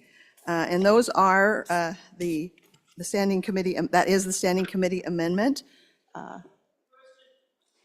Any discussion on the Standing Committee amendment? Seeing none, question being called. All those in favor of Standing Committee Amendment Number 1 to House Bill 148, please signify by saying aye. Aye. All those opposed, no. Standing Committee Amendment Number 1 has been adopted. We are back on the bill. Representative Lawley. Thank you, Mr. Chairman. First, what I'd like to do is take a moment to provide a little bit of background and context that I think will help perhaps the body understand this bill and why it's being brought to you. In June of 2022, the highest court in our land issued a landmark decision. And in that decision, they basically determined that there was no constitutional right to an abortion. And they overturned the previous decision of the court of Roe versus Wade. And the court, in concluding that there was no constitutional right to an abortion, acknowledged the fact that it was up to each individual state to decide how they would handle the issue of abortion. And that's the way the law stands today. Before I came to the legislature, you passed, or this body passed, a trigger bill creating a prohibition on abortions with some limited exceptions. And you will recall that in our last session, we also passed another bill, was House Bill 152, and that was a bill which, Life as a Human Right bill, which was again a prohibition on abortion with limited exceptions. That law, as it passed, has now been enjoined by a district court, and as a result, abortion at this moment is still legal in the state of Wyoming, and will likely stay enjoined through the determination of the district court and then perhaps an appeal to the highest court in this state. So we are in a situation where abortion is currently legal in Wyoming, and as long as it is legal in Wyoming, we have a duty to regulate abortion for the health and safety of women in Wyoming who would choose an abortion. So here is House Bill 48, and it requires some common sense regulations of abortions in Wyoming. The most important thing it does is it requires each surgical abortion facility in Wyoming to be licensed as an ambulatory surgical center in accordance with Wyoming Statute 35-901 through 914. There is no question that a surgical abortion is the same type of medical procedure as other ambulatory surgeries. Let me give you the current definition of ambulatory surgeries in Wyoming statute. An ambulatory surgery center is a facility which provides surgical treatment to patients not requiring hospitalization and is not part of a hospital or offices of private physicians, dentists, or podiatrists. This bill will amend that definition to add ambulatory surgical centers shall include any surgical abortion facility, and you'll see that on page 9 of your bill. House Bill 148 also requires surgical abortions to be performed by doctors who are licensed in the state of Wyoming, and that those doctors have admitting privileges at a hospital within 10 miles of the surgical abortion facility. Now, this is an important requirement because to provide for the health and safety of women in the event of a botched abortion, it's important that there be a kind of continuity of care between the doctor who performed that abortion and the facility where that woman would be taken to for further care, whether it's an emergency room or an admittance into the hospital. So without that continuity of care, we are not going to be able to protect these women, and they could be just dropped off at the emergency room and not even be in a state where they could describe what's exactly happened to them, and that makes it very difficult for emergency responses. So that's why that is included in the bill. The bill also provides for something else. It provides for a reporting of surgical abortions, which is already required in statute elsewhere, but this adds that when those abortions are reported, there is an attestation by the doctors that they are licensed in Wyoming. The bill also includes penalties for violating various parts of it, and so those penalties range from a $1,000 fine for some of the violations, and as they continue, it's added $1,000 at a time. And then there is a felony penalty of up to for not less than 1 year and up to 14 years in prison for a doctor who is not licensed in Wyoming who performs an abortion in Wyoming. And with that, I will stand for questions, Mr. Chairman. Representative Lawley, we do have a committee of the whole amendment that you are a co-sponsor on. Did you want to move that, or did you want the original sponsor? The original sponsor will move. Okay. Any discussions on the bill at this point? Okay, let's go ahead and move on to the committee of the whole amendment. Representative Rodriguez-Williams, committee of the whole amendment number 1 is yours. Thank you, Mr. Chairman. I move committee of the whole amendment number 1 to House Bill 148 and ask for your favorable consideration. Ladies and gentlemen, what this does is basically inserts a new section that states that A, nothing in this act shall be construed as creating an individual right to abortion, B, it's the intent of the legislature that this act shall not be construed as holding abortion as lawful in the state pending a decision from the court of competent jurisdiction on the current state of the law. And furthermore, subsection C, it is the intent of the legislature that this act shall not recognize or define abortion as as a healthcare decision under Article 1, Section 38 of the Wyoming Constitution. So just some further clarification, addition to the bill, and I ask for your favorable consideration. Thank you. Any discussion? Seeing none. Waiting for the question to be called. Question. There we go. Question being called on Committee of the Whole Amendment number 1 to House Bill 148. All those in favor, please say aye. Aye. All those opposed, no. Committee of the Whole Amendment number 1 has been adopted. We are back on the bill. Representative Provenza. Thank you, Mr. Chairman. This bill affirms a fundamental truth, that abortion is health care. Soon, the highest court of our state will decide whether abortion is protected by our Constitution. At the center of that case is the question, is abortion health care? As you know, our great Constitution protects an individual's right to obtain health care. So if abortion is health care, it is a constitutionally protected right. Under 35-2901, subparagraph A10 states that a healthcare facility means an ambulatory surgical center, a healthcare facility. How does this bill ensure that abortion is considered healthcare? In so many ways. That last amendment didn't take care of half of them. It requires that only licensed physicians can perform surgical abortions. What isn't healthcare about surgery, members? What is a licensed physician doing? Healthcare. Good luck arguing to the courts abortion isn't healthcare if you pass this bill. Further, it specifies that any surgical abortion performed in the state must be carried out by a licensed physician, and that the facility where the abortion is performed must meet the standards of an ambulatory surgical center. Sounds like healthcare. The bill requires surgical abortion facilities to be licensed as ambulatory surgical centers and to comply with regulations set forth by the Department of Health.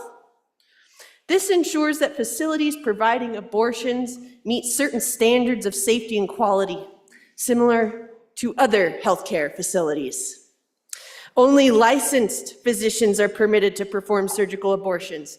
This requirement emphasizes the importance of medical expertise and training in providing safe and effective healthcare services, aligning with the broader principles of healthcare delivery. The bill mandates that the Department of Health promulgate rules necessary for the regulation of surgical abortion facilities, including annual physical inspections. This oversight aims to safeguard patient health and well-being by ensuring that facilities comply with relevant healthcare standards. This bill also includes provisions to protect the health and rights of pregnant individuals, such as allowing abortions to save the life or preserve the health of the unborn baby and its mother. Members, if you are fine with making abortion health care and enshrining it in our Constitution even further, golly, I hope you support this bill. We've fought long and hard about this issue, long and hard. And I was under the impression that many of you thought abortion was not health care. If you think that the ban on abortion is constitutional and is our best bet for banning all abortion, then you should stick with the horse that you rode in on. If you are fine with rolling the dice and meddling in the court process that could rule in your favor, then by all means, help me in spreading the message, the good message, that abortion is in fact health care. Any further discussion? Representative Lawley? Oh, Representative Davis. How are you, Mr. Chairman? Members, by all means, what we need to consider here is common sense. Where does common sense figure into this?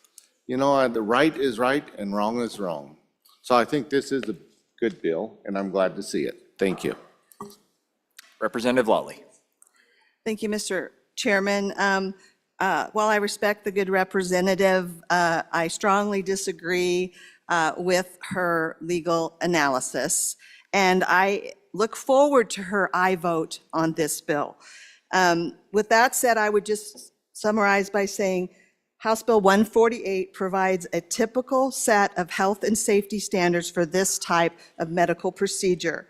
During our committee time, not one person took the position, and we had plenty of input, that surgical abortions were not ambulatory surgeries. They are, in fact, ambulatory surgeries. Many states have enacted similar common sense regulations, and again, I ask for your aye vote. Thank you. Question being called. All those in favor of Chairman Washett's motion that when the Committee of the Whole rises to report it, do so with the recommendation that House Bill 148 do pass, please signify by saying aye. Aye. All those opposed, no. House Bill 148 has passed the Committee of the Whole. The next bill for our consideration is House Bill 141. Reading clerk, please read the bill. House Bill 141, sponsored by Representative Western. State land, oil, and gas leases, operator requirement, an act relating to state lands. Mr. Speaker, your Committee Number 9, Minerals, Business, and Economic Development, to whom is referred House Bill 141, State Land, Oil, and Gas Leases, Operator Requirement. Respectfully report, same back to the House with the recommendation that it do pass. Ayes, Representatives Banks, Burkhart, Conrad, Heiner, Knapp, Larson, Tarver, Western. Excused, Representative Lawley. Representative Burkhart, Chairman. You've heard the reading of the bill. What is your pleasure, Chairman Burkhart? Thank you, Mr. Chairman. I move that when the Committee of the Whole rise to report, it do so with a recommendation that Bill number 141 do pass, and turn the explanation over to the good whip. Majority Whip Western. Thank you, Mr. Chairman. So I bring you House Bill 141, and I ask for your favorable consideration. We'll give you a little bit of the backstory or why this is here, and then we can go through what the bill actually does. There have been incidences where some of these environmental nonprofit groups have been bidding for our state, or for oil and gas leases of state minerals. And so I think the fundamental question we have to answer and that this bill poses is that acceptable? What they're doing is they're coming in, bidding on these leases, and obviously with no intent to actually drill or to execute on these leases. So the question we're asking is it okay for them to be in the bidding pool? Customarily, it's oil and gas operators that are there, or their affiliates, or their buyers, or whoever. That usually is who makes up the bidding pool. But right now, we've had some incidences where some of these groups are coming in and bidding that price up. I would contend, and this is what this bill does, is that is not acceptable. That having those kind of organizations bid up the price artificially high of some of these state oil and gas leases is not acceptable. So to actually go through the bill really comes down to everything on page 2 right there in paragraph P. Basically what it says is the department is allowed to review all the bids. They look at the highest bidder. If the highest bidder is in fact not an operator or not a qualified bidder, then they get to go to the next highest bid and see if that's a qualified bidder or an operator. If it is, they can award the lease, or they can continue going down the bids until it's the next, until they find the next bid that is from an operator, and award them the bid. Page 3 right there talks about rulemaking, allows the Board of Land Commissioners to promulgate rules and definitions. And I think this is good. There's already language in statute about what an operator is, but I think giving that flexibility to the board is important because sometimes it's not the actual, an oil and gas company. It might be a mineral and royalty company that is coming in and trying to bid, or one of their affiliates. So I think it gives them, Section 2 gives them the flexibility to craft those definitions in a way to ensure all the qualified bidders are being included in the process, and we are excluding participants that we don't want. So if you have any questions, I'd be happy to answer them. Any discussion? Seeing none. Question being called. All those in favor of Chairman Burkhart's motion that when the Committee of the Whole rises to report it, do so with the recommendation that House Bill 141 do pass, please signify by saying aye. Aye. All those opposed, no. House Bill 141 has passed Committee of the Whole. The next bill for our consideration is House Bill 77. Reading clerk, please read the bill. House Bill 77, sponsored by Representative Washett. Simple assault and domestic assault menacing, an act relating to crimes and offenses. Mr. Speaker, your committee number 1, Judiciary, to whom is referred House Bill 77, simple assault and domestic assault menacing. Respectful report, same back to the House with the recommendation that do pass with the following amendments. Ayes, Representatives Crago, Oakley, Provenza, Rodriguez-Williams, Washit. Noes, Representatives Chestick, Haroldson, Jennings, Nemec. Representative Washit, Chairman. You've heard the reading of the bill. What is your pleasure, Chairman Washit? Thank you, Mr. Chairman. I move that when the Committee of the Whole rises to report, it do so with the recommendation that House Bill 77 do pass. And I further move the adoption of the Standing Committee amendment, and I'll explain both. So members, you remember House Bill 77. This was the bill that would change the definition of assault in the state of Wyoming. And I explained that there was, in our statutes presently, assault is defined as an attempted battery. And then battery is defined as that actual striking, causing injury of someone. But we left out what is commonly part of the crime of assault, which is the intimidation, threatening, menacing of someone with the present ability to cause a battery. Even though they don't attempt a battery, it's the threatening, it's the intimidation, it's the terrorizing, if you will, of another individual when you have the present ability to batter them, causing a reasonable person, which is the test we use in the courts all the time, the reasonable person, if you had a reasonable person observing this, witnessing this act, would that reasonable person conclude that this victim was about to be battered, was in reasonable fear of being battered? So that's what this bill did. Now, you also remember that the bill initially also modified a section of statute pertaining to domestic violence. And that's what the committee amendment did, is it struck all of that language dealing with domestic violence. And here's why. Under federal law, a person who's convicted of domestic violence violations is subject to a lifetime prohibition of buying, owning, and possessing firearms. And the committee's opinion was that they thought that was too severe of a penalty for a crime where no one was actually harmed, or physically harmed. No one was actually physically harmed. And so we don't have any control over that federal ban. So in an effort to try and avoid those types of consequences, we deleted that section that puts this language into the domestic violence statute. So what's left for us is a change in the crime in Title VI of assault. And so there were some questions in the committee about terms, threatening, menacing, and they're not defined in the statute, and we do that many times in our statutes. We don't define every term.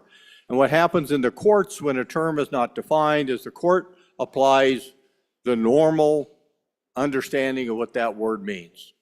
And so when you look in the dictionary under the word threatening, you'll probably find a definition that says something like this: having a hostile or deliberately frightening quality or manner. And for menacing, suggesting the presence of danger, threatening. So that's what we're banning here. We're banning one individual from menacing or threatening another individual, putting them in a reasonable fear that they're about to be battered, even if they are not ultimately battered. So how might this play out in the street? Let's say someone is menacing, threatening another individual, and a bystander steps in, right? Preempts the assault or the battery. We still have a crime there if we pass this bill. If we don't pass this bill, then that's not going to be a crime. And so when we look around, there are many, many states that include this type of threatening and menacing behavior in their assault definitions. And so it captures a type of menacing conduct that is not otherwise captured in our statute. Please vote aye. And I move the vote on the committee amendment. Any discussion on the amendment? Question being called. Oh, we do. Not on the amendment? Okay. All those in favor of Standing Committee Amendment number 1 to House Bill 77, please signify by saying aye. Aye. All those opposed, no? Standing Committee Amendment Number 1 has been adopted. Discussion on the bill, Representative Haroldson. Thank you, Mr. Chairman. So I sat on this committee as we discussed this bill, and I love the concept, I love the theory, but I also struggle with the fact that we can't become thought police. There's a serious problem I have in the fact that we're opening the opportunity for someone to say, well, I felt. And the moment you do that, that's a very dangerous place. Let's say we have a husband and wife that are in a custody case, and we've got someone who says, well, I felt, and all of a sudden they get themselves into a place where they have an assault charge on them because of someone's feelings. Well, that looks really bad on a custody case. This will be manipulated and used. Now, is there a place where we need to try protecting these situations? Yeah.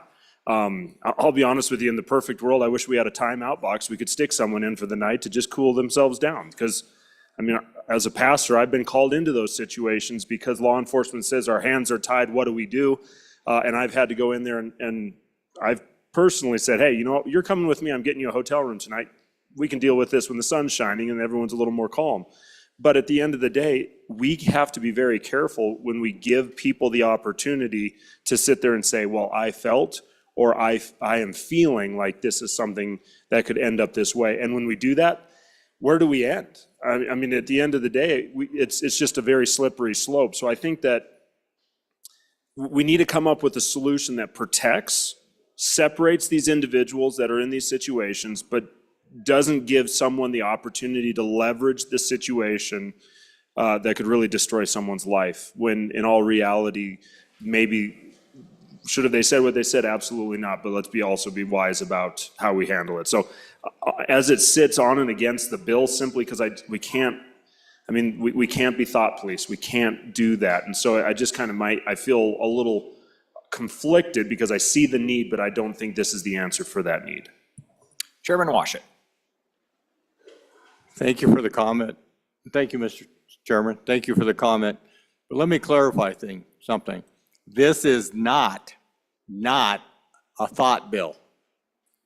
Someone's thought is not prohibited by this bill. Page 2, line 5. An unlawful act or threatening or menacing conduct. Conduct, not thoughts, conduct. So a reasonable person witnessing this activity would have to conclude that this victim is about to be battered. We use that reasonable person test all the time. Fourth Amendment, the United States Constitution. There shall be no unreasonable searches and seizures. Leaving it to the courts and the juries to determine whether or not a particular search is or is not reasonable. And we use that reasonableness test over and over and over throughout our statutes. So this is not about someone's thought. That reasonable person is going to have to be able to conclude that the conduct of this individual makes the likelihood of battery a reality, okay? So it's conduct. It has to be an act. If someone's just sitting on their couch having these evil, violent thoughts, this bill doesn't touch that. It has to be conduct. Hope that answers your question. Majority Whip Western. Thank you, Mr. Chairman. I absolutely respect the intent of the bill, and I appreciate the good chairman using the reasonable person standard. I wish that worked every single time. The concern here for me is the word menacing. I mean, I certainly appreciate we want to ensure no one gets physically assaulted, right? It's wrong, it's illegal, it should stay that way. But the word menacing, I think that there's enough ambiguity there, a lack of certainty, that I think we're really opening the door for interpretation, allowing folks, for people to apply to folks who otherwise, I guess, have a different interpretation of a specific situation. So without that kind of certainty there around the word menacing, it just gives me heartburn. Thank you. Vice Chairman Oakley. Thank you, Mr. Chair. Just for the body's consideration, since we just voted the last amendment, which took domestic assault out, this is under the regular assault statute, which is a fine-only offense. It's a ticket, just for your consideration. Representative Locke. Thank you, Mr. Chairman. I'm on and against this bill. I fear that these kind of words start to significantly encroach. I mean, let's be realistic. People get angry, good or bad, and some people, probably even some people in this room, when they get angry, and they might even look very menacing. So that interpretation, we should really start to encroach very deeply on this, on that, in that area, to where stuff can be interpreted much more easily. Just because somebody's afraid, now all of a sudden we're interpreting it as that person was menacing and was going to harm me. I think we're crossing a line with putting too many words in here and starting to go down this line. I mean, at the end of the day, I think the courts can address this with the language that's there, so I'm on and against this bill. Representative Berger. Thank you, Mr. Chairman. Mr. Chairman, I'm just thinking of a situation, and it can happen, and it's might happen, but it's Sunday. I'm after church and watching a little football, and my team is playing the team that my wife likes, and my team beats that team that my wife likes. My wife gets upset because I'm teasing her about her team losing, and my team's the best. And the TV gets thrown out of the window and things start getting hectic, and the neighbor sees it and they come over. Will that put her in a situation where I'm just like, oh, just cool down? Will that put her in a situation where she could potentially be ticketed and maybe, I don't know, put in jail or something like that, all because of a little football game mishap? Just a thought. Vice Chairman Crago. Thank you, Mr. Chairman. I just want to point out that's completely hypothetical because his team isn't that good, and they never win. Representative Lawley. Thank you, Mr. Chairman. I just want to express a little bit of concern because this issue disproportionately affects women and children. And it's important that we not take a position, in my view, that that woman has to wait until something actually happens, that the battery actually happens. And that's concerning to me. And that's really what you're saying here, is that wait until the first swing actually takes place. And that's very concerning because this affects a lot of things in terms of even perhaps getting some sort of temporary restraining order. So again, I think that certainly there could be times that it's abused, and any law can be that way. But on balance, the concern for women and children in particular, although men could also be the subject of this, is something that we need to consider. And if we're really going to say she has to get hit first, then I'm not for that. Thank you. Chairman Washit. Thank you, Mr. Chairman. So, given the scenario about the football game, all right, if you believe that your prosecutors are going to file a case and prosecute someone because they furrowed their brow and, talked in a loud voice, that's not going to happen. Your law enforcement agencies are really busy. Your prosecutors' offices are really busy. And I just call your attention that this isn't unique, right? This type of language exists in many, many states. They haven't repealed it because it's being abused by their prosecutors or their law enforcement officers. They've kept it on the books because it protects people. So try to envision a situation where one of your loved ones is in an elevator with some irate individual, and that individual scares the beheebies, I think that's a word, out of your loved one, right?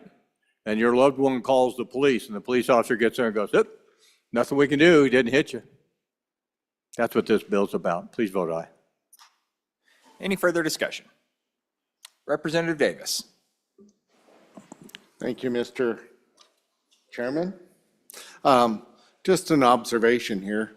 In the morning, sometimes when my wife, my bride, wakes up, she looks very menacing in the morning. But On, Representative Singh. Thank you, Mr. Chairman. This is a question for the bringer. Would this require that the menacing action occurs physically in front of the, presumed victim here, or could it apply online as well? Chairman Washit. I think I followed your question. When you have a misdemeanor crime that does not occur in the presence of a law enforcement officer, there have to be exceptions, or what we call exigent circumstances, that would allow for the officer to make an immediate arrest. In other circumstances, there'll be a citation, separate the parties, issue a citation, and go to court. Or they'll go and get a warrant issued for the individual who violated the law. So I think that's what your question was about. Does this have to occur in the presence of a police officer? If the officer is going to hook and book and take the individual to jail, it's going to happen in his presence. Otherwise, it's going to be a citation or a warrant at a later time. Representative Pendergraft. Thank you, Mr. Chairman. While beauty is in the eye of the beholder, so might menacing be. I just think we're creating a bit of a slippery slope here that can be abused. I also don't know that a statute somewhere in the Green Book is necessarily going to prevent what we're trying to prevent. I'm sensitive to the issue. I just am not convinced that this is the right approach. Seeing no further discussion and question being called, all those in favor of Chairman Washit's motion that when the Committee of the Whole rises to report it, do so with the recommendation that House Bill 77 do pass, please signify by saying aye. Aye. All those opposed, no. House Bill 77 has passed Committee of the Whole. Next bill for our consideration is House Bill 197. Reading clerk, please read the bill. House Bill 197, sponsored by Representative Harshman. Sales Tax Administration Revisions, an act relating to sales tax. Mr. Speaker, your Committee Number 3, Revenue, to whom is referred House Bill 197, Sales Tax Administration Revisions, respectfully report same back to the House with the recommendation that it do pass with the following amendments. Ayes, Representatives Baer, Byron, Harshman, Locke, Northrup, Oakley, Storer, Strzok, Zwanitzer. Representative Harshman, Chairman. For the reading of the bill, what is your pleasure, Chairman Harshman? Thank you, Mr. Chairman. I move that when the Committee of the Whole rises to report, it does so with the recommendation that House Bill 197 do pass, and I'd move the Standing Committee amendment. And, Mr. Chairman, I'd move the Standing Committee amendment now. I can explain it very quickly. It removes on page 1 that letter J, and if you flip over to page 3, J is the sales. There was a deletion of current language. And what this is about is tow truck operators. Folks who go and when you're down on the side of the road, that is a service, and we don't tax many services in Wyoming. Okay, this has been through this to our highest court. They ruled in favor of the towing companies. The way this was written would bring the towing companies in, and we heard from a constituent here in Cheyenne, did a great job testifying on the bill. So there was no intent for us to bring roadside emergency services into this bill. And so this Standing Committee amendment just deletes that new language and takes J out of the bill. So it just stays as it is. So services performed for the repair, alteration, and improvement. Yeah, you go to a mechanic, that's a different deal. You get a new engine put in your car, that's a different deal than being broke down on the road. That's a repair or an alteration, not a service, an emergency. So that's the Standing Committee amendment. I'd call for the question, stand for any questions. Thank you. Seeing no discussion and question being called, all those in favor of Standing Committee Amendment Number 1 to House Bill 197, please signify by saying aye. Aye. All those opposed, no. Standing Committee Amendment Number 1 is adopted. We are back on the bill. Chairman Harshman. Okay, thank you, Mr. Chairman and members of this. And you'll remember this bill. It had that streaming tax. We killed how it got through committee, I'm not sure, but we killed that, brought it back as this is a cleanup bill. I can flip through it, Mr. Chairman, really quick, but on page 2, the new language at the bottom makes it clear we're not going to tax garage sales and lemonade stands, stuff that's not done very often. If you go over to page 3, that stricken language, we're not going to tax free admissions to certain events. If you got a free admission, we're not going to charge you sales tax on the price of that free admission. Talked about the standing committee. Flipping over to page 4. These are exemptions now, starting on the bottom page. These are things that are not taxed. And you see that current language, engaged in the transportation business. That's confusing. And really what we're talking about is transporting personal property by railroad and pipelines. Those are exempt, and we want to make sure that's clear. Then flipping over to page 5, and it's about this permit, out-of-state permits. We have 28,000 out-of-state permits because this language is not very clear, so a lot of people are applying for permits that don't need to, frankly. And so we'll cut those down and a bunch. And then finally on page 7, this is where what sales tax rate you pay. You know, if you buy a car in a different county in Wyoming, and you come home, you pay your home sales tax. So let's say County A in Wyoming has a lower sales tax than where you live in County B. You're going to pay the sales tax in County B where you live. Same if I went over the border to our southern state, bought a car. When I come back to county number 1, I pay county number 1 tax. I don't pay sales tax in Colorado. Those are all agreements, right, with our states. Just like big windmills or pipelines. They can buy that stuff anywhere they want, but when they bring it into our state, every foot of pipe is taxed at the Wyoming rate. They don't, and they're not being double taxed. They don't pay tax where they purchased it. They pay tax where they license it. So that's that part, makes that clear. Okay, on page 8, vendors who collect sales tax get paid by the state for that service. And it's been kind of a clunky deal where there's a sliding scale. This just makes it really simple. You're going to get this percentage. Okay, and so that's on line 8, and then, or page 8. And then on page 9, if there's a referral or a refund request, there's an audit procedure that goes with it. It was unclear, is the audit part of the 90 days or not? So the audit is part of that 90 days, and I think that's the bill. I think, Mr. Chairman, I'd stand for any. Okay, and then, one more last thing. Gosh, on page 10. These are these resort districts in a county up north that has big mountains and a national park. They don't actually have their address in the resort district, but they collect massive amounts of tax, and it's so they don't have to be physically located in that resort district to collect that tax. So that's another little cleanup change. Stand for any questions, Mr. Chairman. Seeing any discussion? Yes, Representative Rodriguez-Williams. Thank you, Mr. Chairman. Just a question for the sponsor on page 4, lines 2 through 4. You talk about tangible personal property by railroad or by pipeline when the power or fuel is consumed directly. Just curious if there was any discussion about like carbon capture, things of that sort. Chairman Harshman. Kind of faded, and my hearing is fading, but I think you said carbon capture? That's correct, Chairman, yes. Mr. Chairman, yes. Okay, thank you.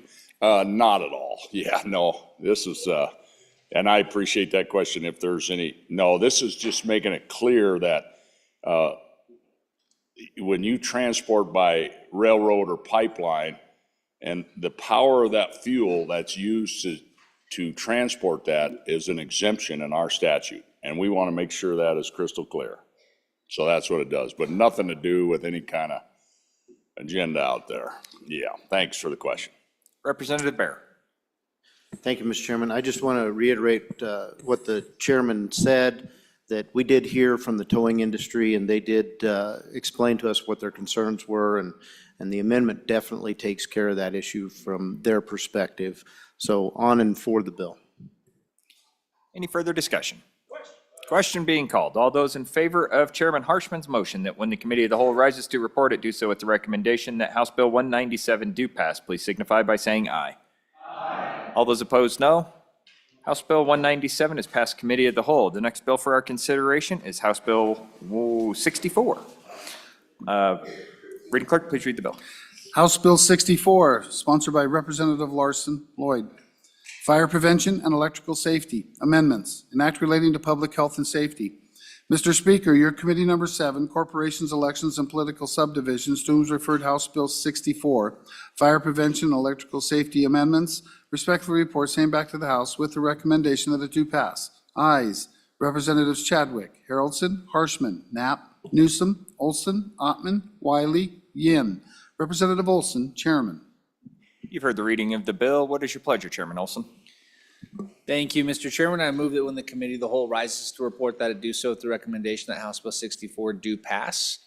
There are no amendments from the committee on this bill, and I'll turn over the explanation to the author of the bill. Vice Chairman Larson.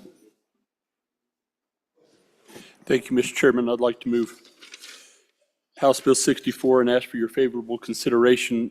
As we talked on the introductory of this bill, this has been a little bit of a problem that we've had concern on for a few years with the Fire Safety and Electrical Inspection Agency, where the electrical inspection component of this agency is funded through fees, licensing fees and inspection fees on state facilities, and the revenue generated from that now is not sufficient to take care of the needs of the agency, so they'd have to reduce the number of electrical inspectors so our state electrical inspections wouldn't get completed. What we had tried to do historically was increase the inspection fees and license fees. The two bodies have rejected that, so this approach is to leave those fees in place and alone and go to the distribution of the fees which currently are collected and divided 60-40 between the state and the agency, and this bill changes that to 95% going to the agency to cover their cost for providing the electrical inspection fees. And then there's one other correction that this bill takes care of, which is the code enforcement. If local authority for an electrical code is required, if you do a state inspection, you had to have the current language is a little ambiguous, but by rule, which has the effect of law, this bill conforms to that, which requires that the person doing the inspection has to have a certification either through the International Code of Council or the International Association of Electrical Inspectors, and has to be an electrical or a master electrician for state inspections, and a journeyman electrician for local inspections. And Mr. Chairman, I'd answer any other questions. Any discussion? Seeing none. Waiting for the question. Question being called. All those in favor of Chairman Olson's motion that when the committee of the whole rises to report it, do so at the recommendation that House Bill 64 do pass, please signify by saying aye. Aye. All those opposed, no. House Bill 64 has passed the committee of the whole. Mr. Majority Floor Leader. Thank you, Mr. Chairman. I move the committee of the whole rise and report. You've heard the motion. All in favor, please say aye. Aye. All opposed? Motion passes.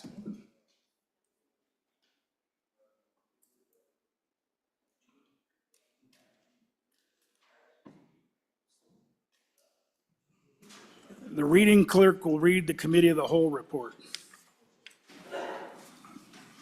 Mr. Speaker, your committee of the whole, having had under consideration bills on general file, begs leave to report as follows. House Bill 30 do pass. House Bill 138 do pass. House Bill 131 do pass. House Bill 12 do pass. House Bill 29 do pass amended. House Bill 58 do pass. House Bill 74 do pass amended.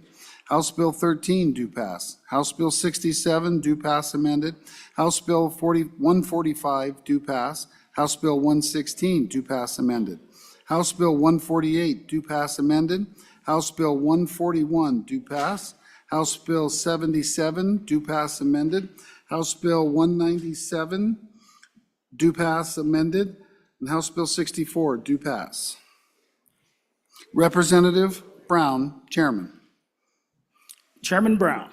Mr. Speaker, I move the adoption of the committee of the whole report. You've heard the motion. All those in favor say aye. Aye. All those opposed, no. Motion carries. Congratulations, Chairman Brown and Wester.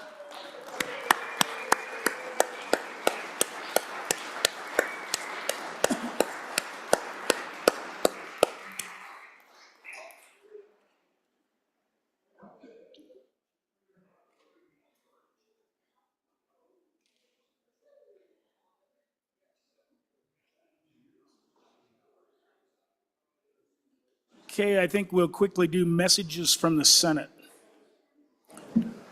And if I can find my majority floor, oh, he's back there, okay, perfect. But messages from the Senate. Message 128. Mr. Speaker, the bill listed below passed the Senate on third reading by the vote indicated. Senate File 6, Nursing Home Administrators, Temporary Licenses. Ayes 30, excused 1. Message 129. Mr. Speaker, the bill listed below passed the Senate on third reading by the vote indicated. Senate File 45, Vulnerable Adults, Civil Cause of Action 2. Ayes 30, excused 1. Message 130, Mr. Speaker, the bill listed below passed the Senate on third reading by the vote indicated. Senate File 76, Prostitution Amendments. Ayes 29, noes 1, excused 1. Message 131, Mr. Speaker, the bill listed below passed the Senate on third reading by the vote indicated. Senate File 84, School Facilities Use Fees. Ayes 21, noes 9, excused 1. Message 132. Mr. Speaker, the bill listed below passed the Senate on third reading by the vote indicated. Senate File 103, Wyoming Prime Act. Ayes 28, noes 1. Message 133. Mr. Speaker, the bill listed below failed to pass the Senate third reading by the vote indicated. Senate File 31, Sex Offender Registration, Promoting Obscenity. Ayes 13, noes 17, conflict 1. Sincerely, Ellen Thompson, Senate Chief Clerk. Mr. Majority Floor Leader. Mr. Speaker, I move the House stand in recess until 1:30 p.m. All right. Committee reports or committee announcements. Chairman Zwanitzer. Thank you, Mr. Speaker. Your committee number 10, Labor, Health, and Social Services, will meet in 5 minutes in E1 to continue hearing testimony on this morning's bill. Remember 1:30, Chairman. Chairman Olson. Thank you, Mr. Speaker. Your Committee on House Corporations, Elections, and Political Subdivisions will meet immediately upon the recess to consider two bills, House Bill 38, Voter Qualification Durational Residency Requirement, and House Bill 89, County Clerk's Frivolous Filings Procedures. In Chairman E0 Northrup. I'm sorry. Go ahead. Yeah, that meeting is in E005. Thank you, Mr. Speaker. Thank you. Sorry about that, Chairman Olson. Chairman Northrup. Thank you, Mr. Speaker. Your committee number 4, Education, will meet in room 3 downstairs. As soon as we get a bite to eat, we're going to do one bill, House Bill 175. Thank you. Chairman Nicholas has 25 bills on re-referral. Chairman Nicholas. Thank you, Mr. Speaker. Your House appropriations will meet at 1, and we'll try to kick out as many re-referrals as we can, but on my list so far is 96, 36, 60, 43, 52, 93, 104, 166, and 165, and whatever else we can get done. All right, and once again, I'm going to let committee number 2 do re-referrals again tomorrow. Oh, all right, you've heard the motion. All those in favor say aye. Opposed? We'll stand adjourned until 1:30 p.m. or in recess.